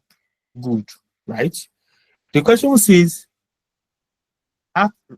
tax is charged as at 30% preceding year basis. Preceding year basis means that you're definitely going to pay tax this year on last year profit. Of course, year 0, you did not make profit, so you are not paying any tax. Year 1, you made profit of 250,000. When are you paying the tax? You are paying it in year 1. That is how I arrive at 720,000 here. 30% of 250 is what gives me this 775,000 rather. For for year 2, which I'm going to receive in year 3, I do 30% one more time. I have 60,000. For year 3, which I'm going to remit rather in year 4, I do 30% of 100,000. I get 30%. Year 4, which I'm going to remit in year 5, I do 30% of 50,000, and that gives me 15,000. You will see that they are in negative number because everything are good. I need to take them out of my profits because I'm going to pay it to the government. It's not my money. Good. Now, we are not stopping there. We are now saying, okay, if I pay all this money to the government, is there anything I can also do to save tax? Is there any portion of tax I would have saved too? I say, yes, there is. They ask me, I say, okay, yes, there is. There is there is something we call capital allowance or tax allowable depreciation. That depreciation, you are allowed to claim is your right. What we are saying is that if you claim it, instead of you to pay tax, you would have saved a certain amount of money. You were supposed to pay as tax in the first place. So they now ask me that, oh, how do we do that? I said, okay, wait, I will show you. Let me show you a small table. I have a small table by this side, and that is the table I want to use to calculate what I can save on tax that is applicable to say, this is my capital allowance I've claimed. Good. I take it year by year. Year 0, what do I have in year 0? In year 0, the only thing I have is my costs. How much is it? 400,000. Of course, I'll pick it. That is what I want to receive. That is my investment initial. That is my actual investment. Now, 400,000 I have in year 0. Right? Good. In that year 0, how many percent of capital allowance am I eligible to claim? Now I check my point and say, guy, you can claim 25%. I say, okay, good. I claim entire 25% of 400,000. That gives me 100,000. If I take 400,000, if I take 100,000 out of 400,000, I have a tax return value of 300,000. I have a tax return value of 300. That is one. Then that is not where I'm driving at. Where I'm driving at going is to say, okay, this 100,000 that I have saved, let's say I did not save it in that year 1. I would have, notwithstanding of the fact that the tax will not be paid in the first year, it will move to, the tax will not be paid in year 0. It will move to year 1, either directly or indirectly. Part of my profit in year 1 will suffer it. But this time around, part of my profit is not suffering for that, right? I'll now say, okay, this profit of 100,000 that I've made, if I'm supposed to give government from it, how much will I even give government? I was supposed to give government 30,000. This is 30,000, that is my savings here. I'm not giving government. I'll save it. This is the 30,000 here. I'll bring it here. I've saved this 30,000 naira for this business. Commendable. For year 1. For year 0 rather. But the savings, if you go back to the question says that savings that will happen, we have the benefits as at the end of the year following the year that the action actually happened. That is that. Year 2. Sorry, sir. Same scenario. Wait. Let me explain this. You didn't understand how I get 30,000? That is what I've been explaining since now. Oh, I'm sorry. That is what I've been taking my time to explain. No, don't tell me you don't understand 30,000 now. Abba. I will explain one more time. Please. I will explain one more time. But please pay maximum attention. I've spent almost 15 minutes explaining 30,000. I will explain one more time. But pay maximum attention. Please don't sleep. All right. Now, if we go back to our question, right? The question says that there is 25% capital allowance applicable. Don't worry. Once I give you the solution, you can study it again one more time. But let me explain. So there is 25% capital allowance that is applicable. That 25% capital allowance, so what we are saying is in year one, when you buy an asset, you understand depreciation. Depreciation is saying that once you buy an asset, over the year, it will depreciate, it will reduce in value. Then we can say, okay, it's an expenses in our P&L. In normal financial accounting, you know how we treat depreciation, we take it to our P&L, right? But we're not saying that this is taxation. We don't take that to our P&L because it's not an allowable expense. But in place of depreciation, there's something that looks like depreciation. We call it capital allowance or tax allowable depreciation, whatever name we are giving it. Good. Now, this question is telling us that the benefit, any benefit we are going to have, will happen 1 year after the date of acquisition. 1 year after the date of acquisition. This asset was acquired in year 0. That is the first year. That is when it happens. Now, let's look at a small table here for us to establish what our capital allowance will be and what we have saved the company as a result of that capital allowance we claim. Now, if you don't claim capital allowance, you won't be able to save anything. But if you claim capital allowance, part of what you would have paid to the government, and you are not paying it this time, you have saved it for yourself. That is the savings. Now, the initial cost from the question is this 400,000 I have here. Let me paint it. 400,000. That is my cost. This is the same 400,000 I have here. That is my cost. Now, I'm saying that there is 25% capital allowance that I'm eligible to claim in year 0. But anything I'm able to save on this will only be considered for me in year 1. Do 25% multiplied by 400. If you take your calculator there and do 25 divided by 100, multiplied by 400, you are going to have 100,000. Now, the reason why I put this in jacket, this 100,000, the reason why I put it in jacket is because I want to take it out of 400,000. I want to less it from 400,000 to be able to establish what I call the tax written down value. Now, that tax written down value is almost like it is very close to carrying amount, what we call carrying amount in accounting. What I'm saying is that for year 1, I've calculated the depreciation. See this 100,000 as your depreciation for year 1. I've calculated a depreciation in year 1. Take that depreciation out of your initial cost. This is what the balance is at the end of the year. 300,000, right? That is the balance as at the end of the year. 300,000. You have it.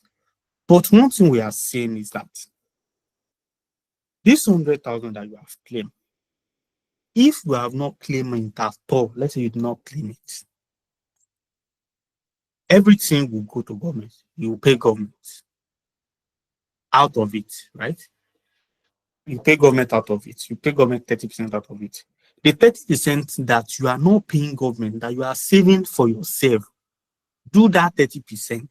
That in the first place, 30% in a tax system of government, but this time you are not giving government that tax, but rather you are saving it for yourself. Do 30% of the allowance you claim. This 100,000 allowance that you claim, do 30% of it, you arrive at 30,000. So 30,000 here is basically, you see my formula bar, is basically 30% of 100 that you have here, and that is what I brought to year 1. That is year 1, 30,000. For year 2, I'll go further to say, okay, for to establish year 2, I'll go for that to come back to my calculation to say, okay, what is my tax written down value as at the end of year 0? My tax written down value as at the end of year 0 is 300,000. Good. Now, I want to claim my capital allowance for year 1. What do I do? Very simple. Pick your calculator one more time. Do 25% of whatever your tax written down value is, because 25% is the amount of the capital allowance you have to claim. If you do 25% of 300,000, then you're going to have 75,000. That is the amount you are claiming, right? This 75,000, do 30% of 75,000, which is your tax savings. The savings you are going to save, your tax savings is coming from capital allowance. If you do 30% of that, you're definitely going to have 22,000. And this is the 22,000 you have down here.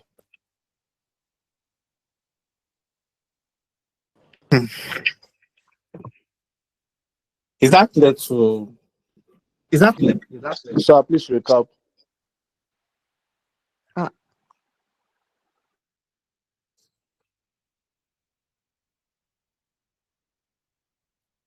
Where do I recap? Which one did I recap on? The 22,005 explanation. What you Do you just do you explained just now. do you understand the 30,000? Yeah, You understand? that's the savings from the 100,000, 30% of 100,000, the Okay, so capital allowance. do 30% on 75. Do you have a calculator with you there? Yes. Okay. You understand that your allowance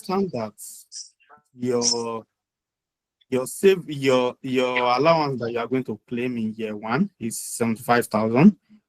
But if you don't understand, okay, let's do something. Let's do something together. Do 25%, like 25 divided by 100, multiply by 300,000.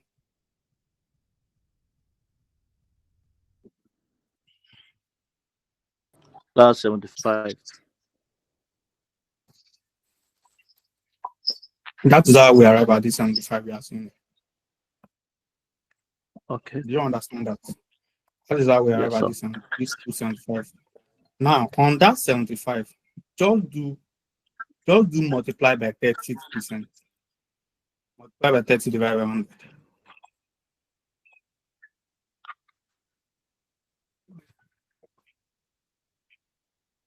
What do you have? Okay, 22,500. That is how we arrive at that 22,500. Is it clear now? Okay, sir. Thank you, sir. Hello, sir. Okay, go ahead. Does it mean that it is every year that we'll be charging capital allowance? Yes, you charge it, you keep charging it. See, you keep charging it till when you have scrap. Now, they tell you that the question goes further to tell you that it is expected that that asset scrap value will be 100,000 at the end of year 4, right? So what they are telling you indirectly is that, but at the end of that year 4, you would have exhausted, or even if you have not exhausted, your tax written down value will be very low. You have almost exhausted it. Now, we have done year 2. This is year 3 down here. We do the same. The tax savings for year 3 is 16,870, which is here. We do also for year 4, and we are saving 12,656, right, for year 4.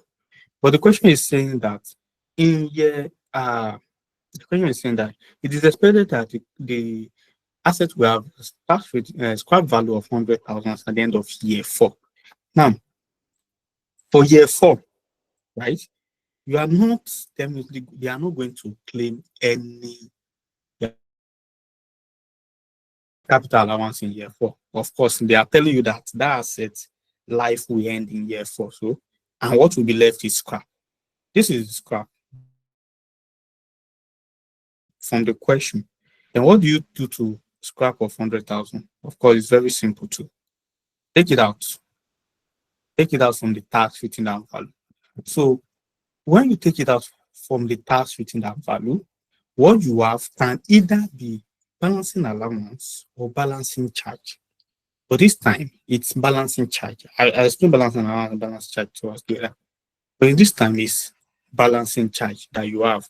And on that balancing charge again, of course, 30%, we are still saving on that balancing allowance, rather, you are still saving the same 30%, which is about 7,968 this time. And that is the 7,968 we brought here. So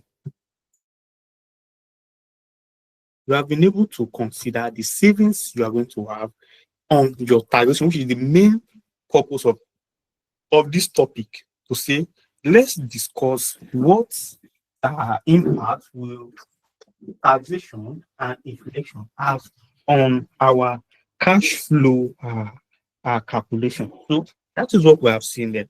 We have successfully captured the tax that will be paid and the savings that will make on taxes. We have successfully captured that here. Then from here, we can now go further to say, okay, let us do any other thing. And what was that other thing we are doing? To say, okay, at first, let me arrive at a net position to say what is my net cash flow. My net cash flow is very simple. Take out tax from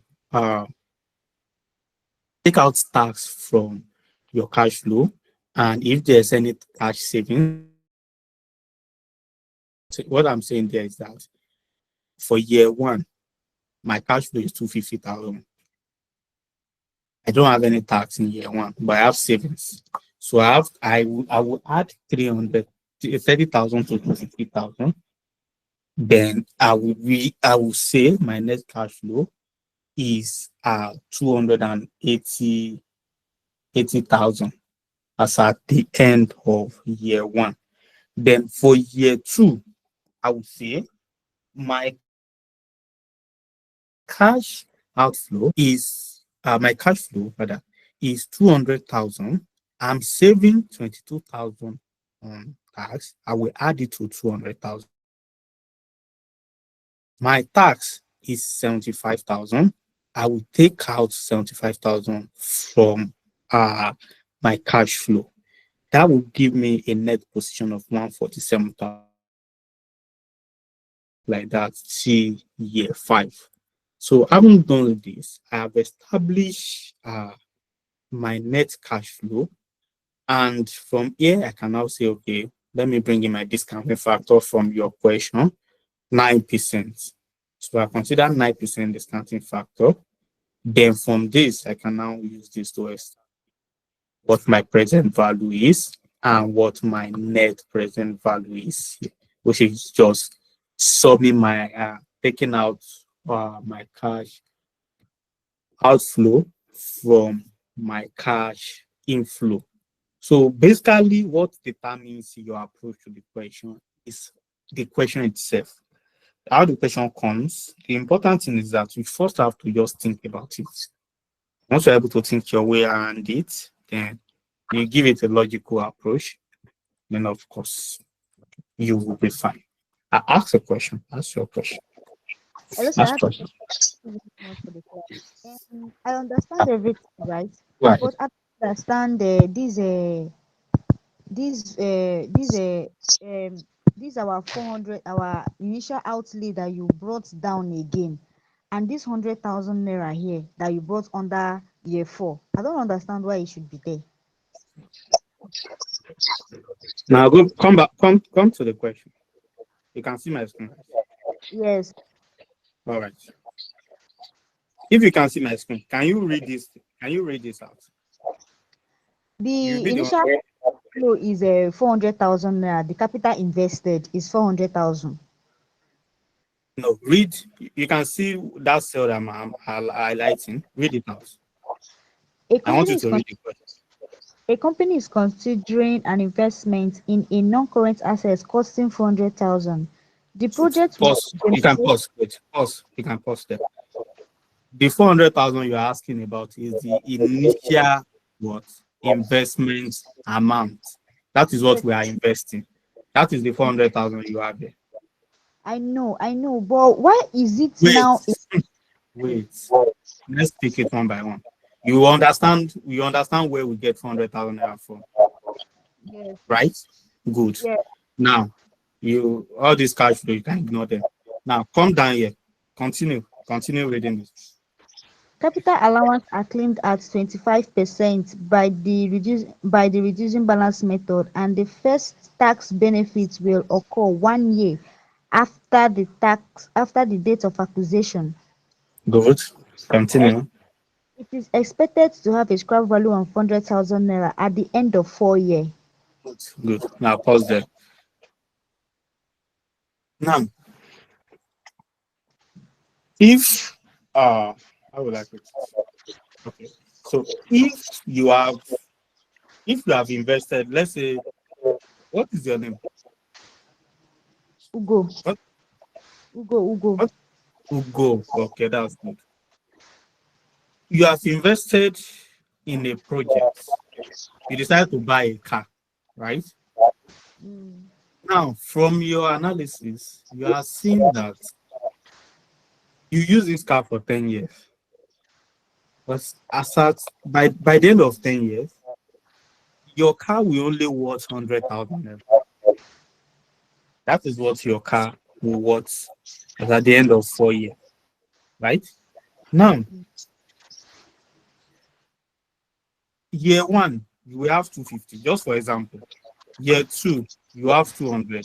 Year three, you have 100. That same year four, you will still have you that car will still bring you 50,000 naira. You will pay all these taxes. You will save all these ones below. Now, you now want to be at a net position. By saying a net position, what do I mean? Your net position is the position of you just want to see how you are today. Everything that comes in for you from that car that you bought, you have recorded it somewhere. Everything that goes out from your pocket, you have also recorded it somewhere. Your net position will be your plus and minus of what comes in and what goes out. Your net position is to say, whatsoever goes out, and I will take it, I will minus, I will deduct it from whatsoever I've generated. That is your net position. Now, your net position at the end of that 4 years we consider everything that comes in terms of cash flow and everything that goes out, including the scrap amount. The scrap amount is what that your asset will worth as at the end of the year. It's a cash flow too. It is the least value that your asset will worth as at the end of that 4 years. So for you to be at a net position, it has to be considered too. You will agree with me. You agree with me that that car value, because if you decide to say I want to sell that car as at the end of 4 years, that is what you will receive. It's an inflow. It comes into your pocket. So it is a cash flow for you. So you have to consider that 400,000 naira too. Otherwise, you are not reporting the true picture of a cash flow for that year. You have that what comes in in the grand scheme of things, you are going to receive 50,000 as the regular inflow, which is 50,000 we have up here. And also, if you decide to sell that car today, you're still going to receive 100,000. Of course, you have to consider it so that you report a valid position. Then back to the 400,000 naira you are talking about here. If you paid maximum attention, you will notice that in the first place, I don't have this 400,000 naira. I don't have it down. I decided to bring it down so that it will be easy to reference. And if you see what my formula is doing here, my formula is not double counting. I've restricted my formula to only this 400,000. Ideally, what I'm supposed to do is to say there's some, just like I have for in all these other, I'll just say this. So it bring down the 400,000 naira for me, right? I can leave it this way. Okay, 400,000. It is still actually my initial outlay. If I put it under my initial outlay, it's still very correct. But if you want me to take it out, I've taken it out, of course. But it is just for you to understand it. That's why I brought it down here. So let me return it. Not changing anything. Is it clear? Hello, sir. Thank you. That, hello, sir. I'm That, with you. sir, fourth year, it means that we now remove capital allowance for fourth year. It's only the scrap value that we remove. For year, we still have the tax savings there. Now look at it. This is it. 4 years. This is the 7,000 for for year 4. We take it to year 5. The one for year 3 is what we brought for year 4. The tax savings. We have calculated the capital allowance here by this side, right? And okay, I think I get your question now. So for for year 4, I get your question now. So for year 4, what you are bringing here, you are not claiming any capital allowance here. Instead of claiming capital allowance, what you just bring there is that scrap value. Is that scrap value? So you are not claiming. You are What not if claiming we are capital. not giving scrap value? Pardon? What if we are not giving scrap value?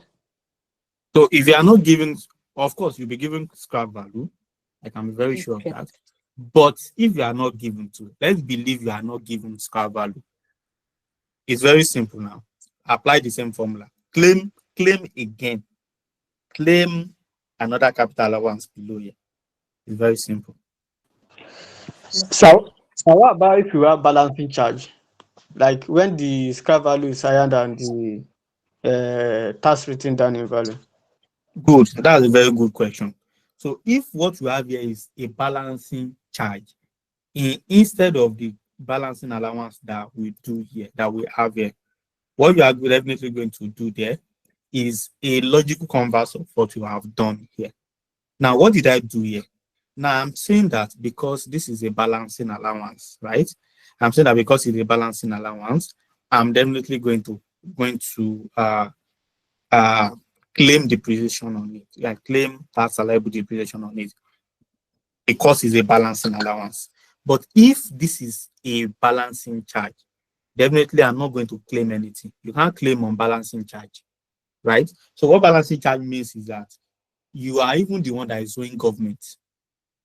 What balancing charge is telling you. It is because it is though this is an allowance, okay, I can claim. But if it is balancing charge, this place I claim, this place I claim, that I'm able to claim and also being able to save 30% is only going to be zero. You are not going to claim anything. You don't have anything to claim there. You don't have anything to claim. Obviously, you are not saving anything there. It's not you are the one that is even owing government, because government will charge you tax on balancing allowance, on balancing charge rather. Balancing charge, government will charge you, you pay government. It is when it's allowance that okay, let me claim something. All right. So I want to ask one question. This tax that we are saving, are we saving it in our own pocket, or we are giving it like you are saving it with government? So when you save tax, meaning that we are not going to pay, we are not going to pay that tax. We are saving it for the business. So in the first place, you have claimed 100,000. That 100,000 is a profit. Yes, it is a profit. This 100,000 you are claiming is a profit. It's a cash flow. Now, in the first place, the government will say, out of this 100,000 that you have, as the company, give me 30%. If government want to collect 30% of 100,000, then it will be 30%. Then it will be 30,000 rather. That 30,000 that the government will have collected in the first place, you have saved it. You have saved it. So when you save it, the implication is that you add it back to your cash flow. Of course, when you save something, it stays in your account. It won't go out. You save it for the company. You save it in your pocket, just like you mentioned. So you won't pay tax. You won't pay that tax to the government. You won't remit that to the government. So it's a savings for the business. Okay, so thank you, sir. Also, Any other question? Hello, yes. Can I Right. go ahead? Go ahead. Okay, please. My own is more of a request than outright question because I joined the class recently because I discovered that, instead of having what my this thing was giving me from my account site, they changed it to FM instead of CSME. So it's just a plea to, get access to the previous class. I think this is, we are already in chapter 10, according to what you said from the beginning of this class. So how to lay my hands on the previous classes. That's just a request, sir. All right, no problem. I think regarding that, uh, I'll need to I'll need to reshare I need to reshare all the classes that we have had.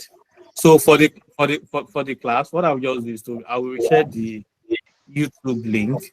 So that YouTube you can check FM playlist, the financial management playlist. So in that playlist, you will see all the lectures, all the recordings of all the class we've had since the beginning of this Oh, guide. You see it there on YouTube. Then Sir, please. for the material, I'll be the one to reshare those so that you can all have right. access. But let me do that on Monday. Let me do the Okay. resharing on Monday. But this All right. class, I will share this one. I will share this one so that I will not forget. I'll Okay. share this one that we're having now. I will share this night so that I will not forget. All right. Hello, Thank you so much. hello, sir. Can you please go back to the calculation? Do you have a question? Yes, sir. Okay, okay. You said that. The calculation side. The total MPV is I want to get how we got our total MPV. Is minus 400 plus 250,000 and is to add all these PV, right? Yes. So to get your MPV, the MPV is the net present value, right? Net Yes. present value, we say, okay, what is my initial outlay? Then we take out all the cash inflow from it. Okay. That's I just So what I've done there is minus 400 plus 256 plus 124 plus 53 plus 93 minus 4569.8. Then you're definitely going to have this 114. okay, sir. Thank you, sir. All right. So good. So all these stories we have Hello, done. sir.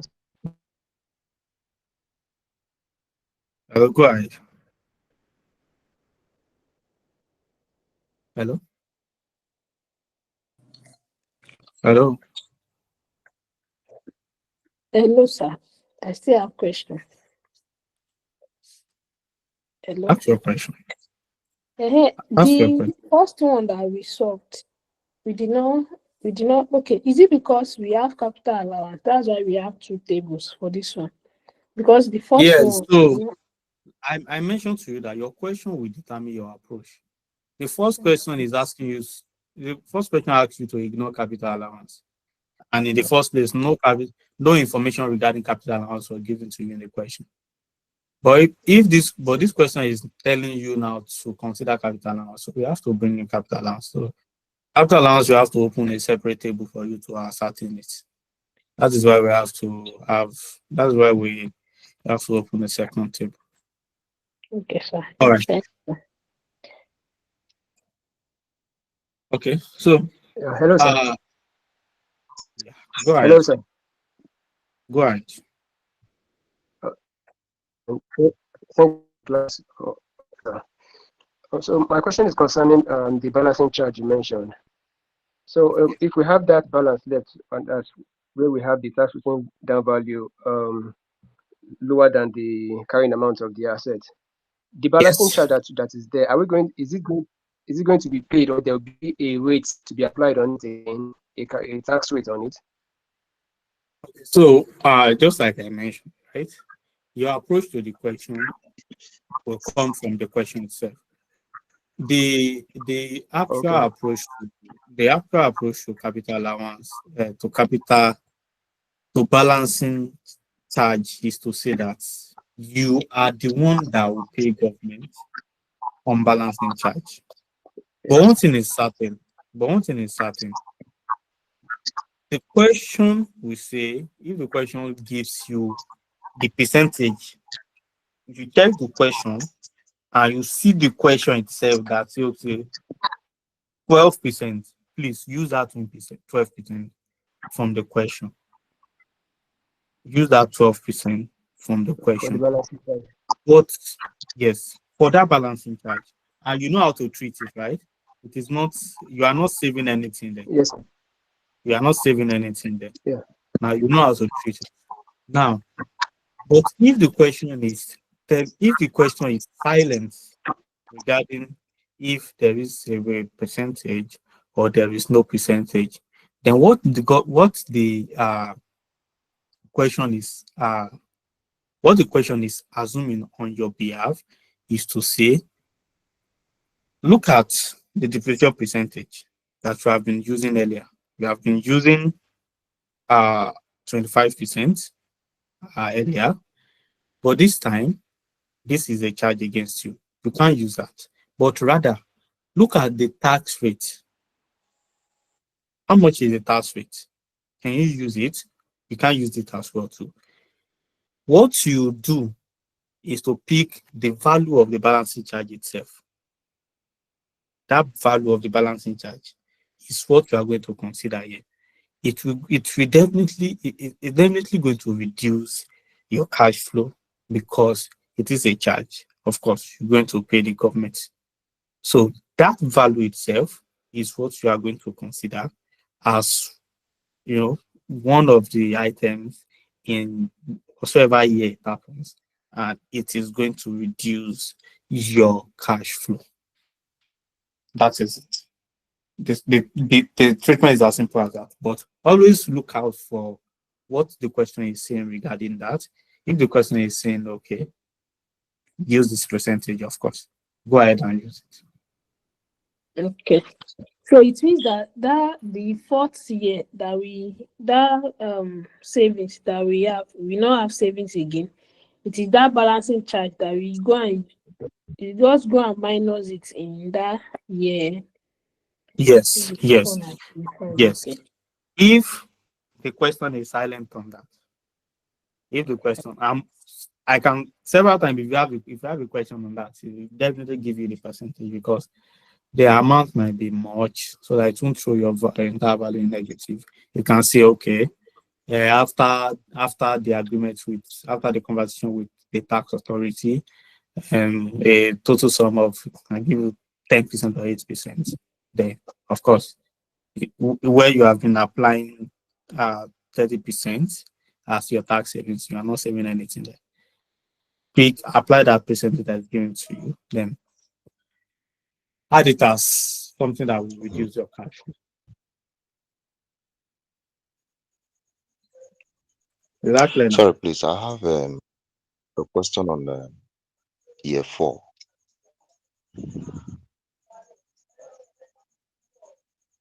Ask your question. Hello. My question on year 4 is why is the 25% not applied on the tax written down value of year 3 to determine the allowance claimed for year 4? Why is it only scrap value that's appearing there? Okay, good. So the reason why the scrap value is appearing there and we are not applying 25% one more time is to see, we go to the question, right?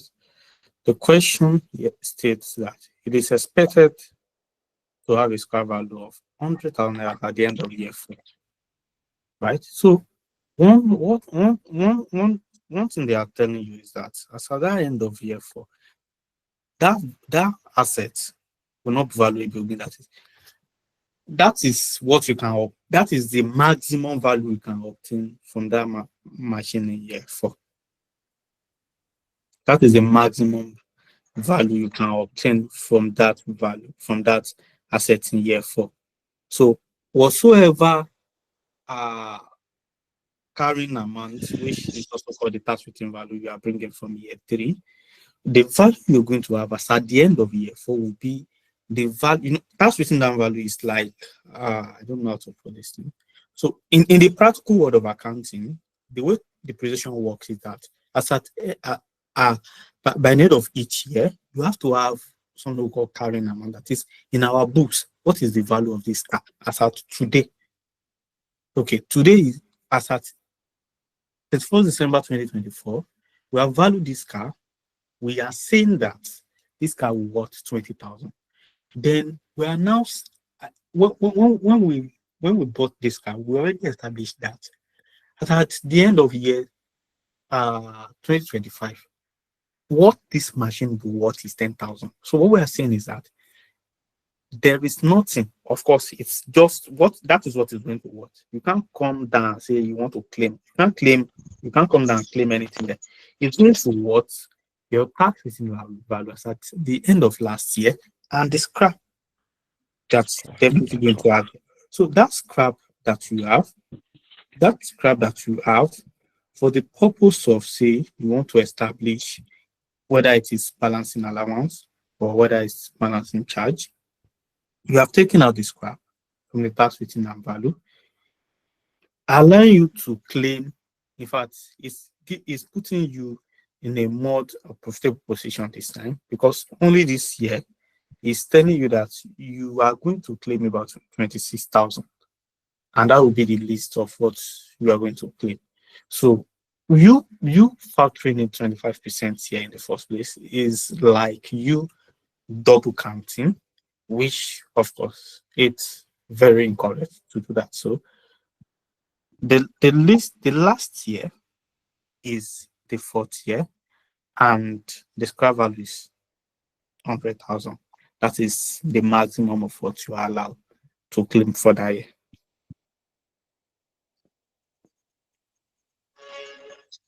Okay, so the tax savings, okay, 30%. Okay, thank you, sir. Is that clear? Is it clear to you? It's clear, right? Thank you, sir.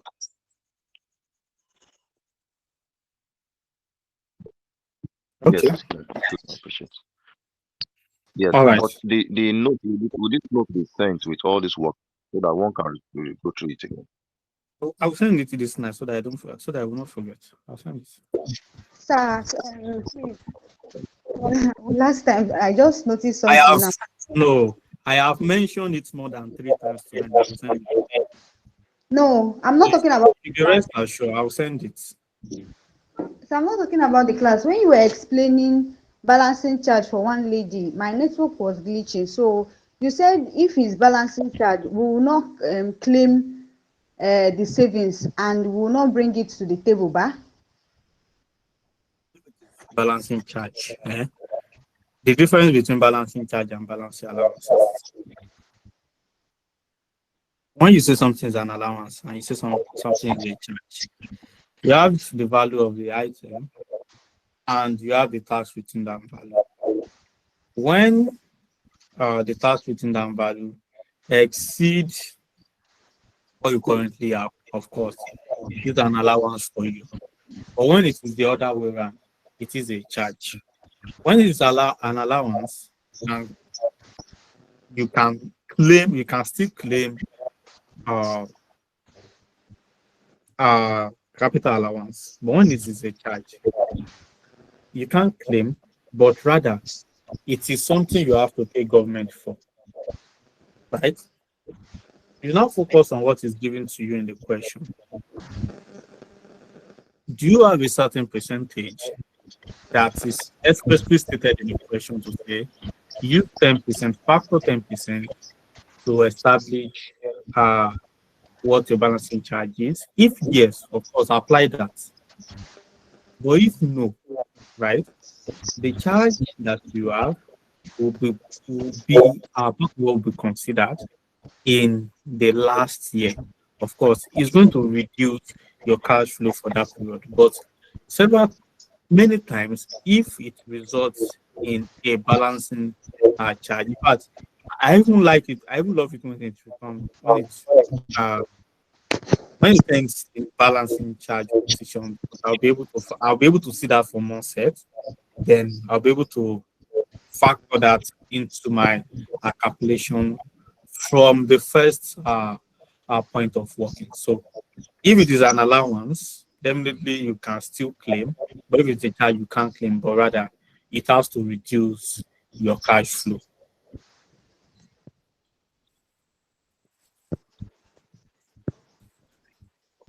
Exactly. Not really clear. Okay, if it's a charge now, let's say for example, this 26,562 52 naira 50 kobo is a charge. How are we going to treat it here? That means we are not going to claim the 25% here, ba? I'm not claiming it. That's what I'm saying. That's what I've been saying. If So how it's a will charge, do you know the difference? Wait. Do you know? Do you understand the difference between balancing yes, allowance and balancing charge in the first place? yes, Aha. So if you understand that, that settles it. When I say it's an allowance, eh, meaning that I'm saying that, oh, I can still enjoy something here. If it is an allowance for me, I can still enjoy something. Enjoy something means that it's going to increase my cash flow. You will agree with me that this 7,000 that we have here, eh, this yes, 7,960 that you have here, yes, I added it to my cash flow. It increased my cash flow yes, because yes, it increased my cash flow. But if it is a charge, it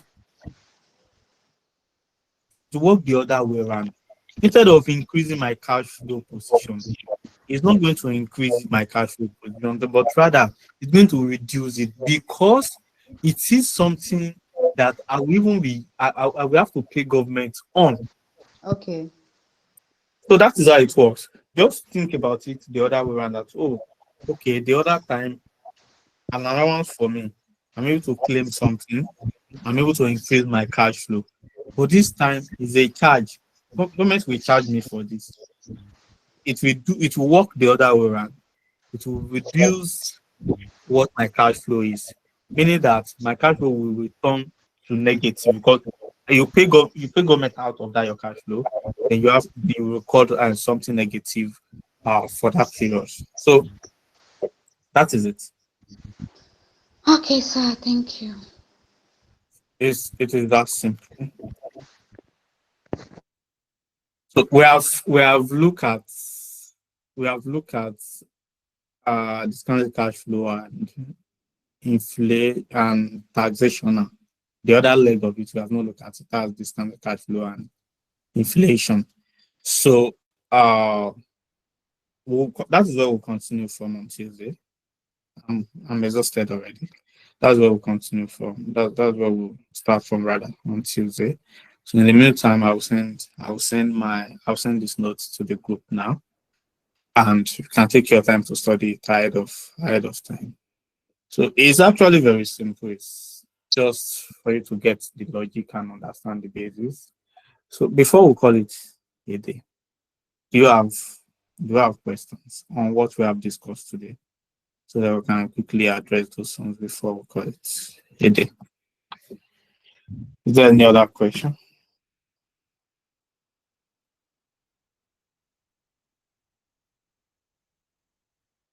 It's not that everywhere is silent. Since there's no question.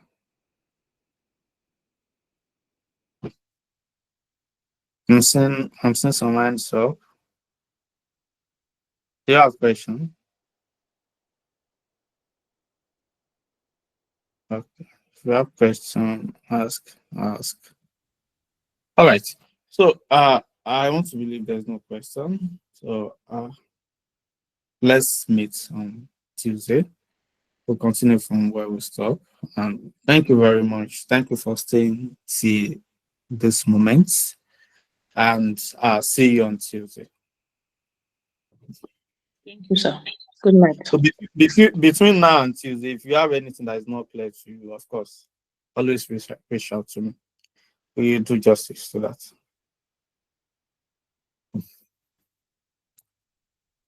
All right, take care. Good night.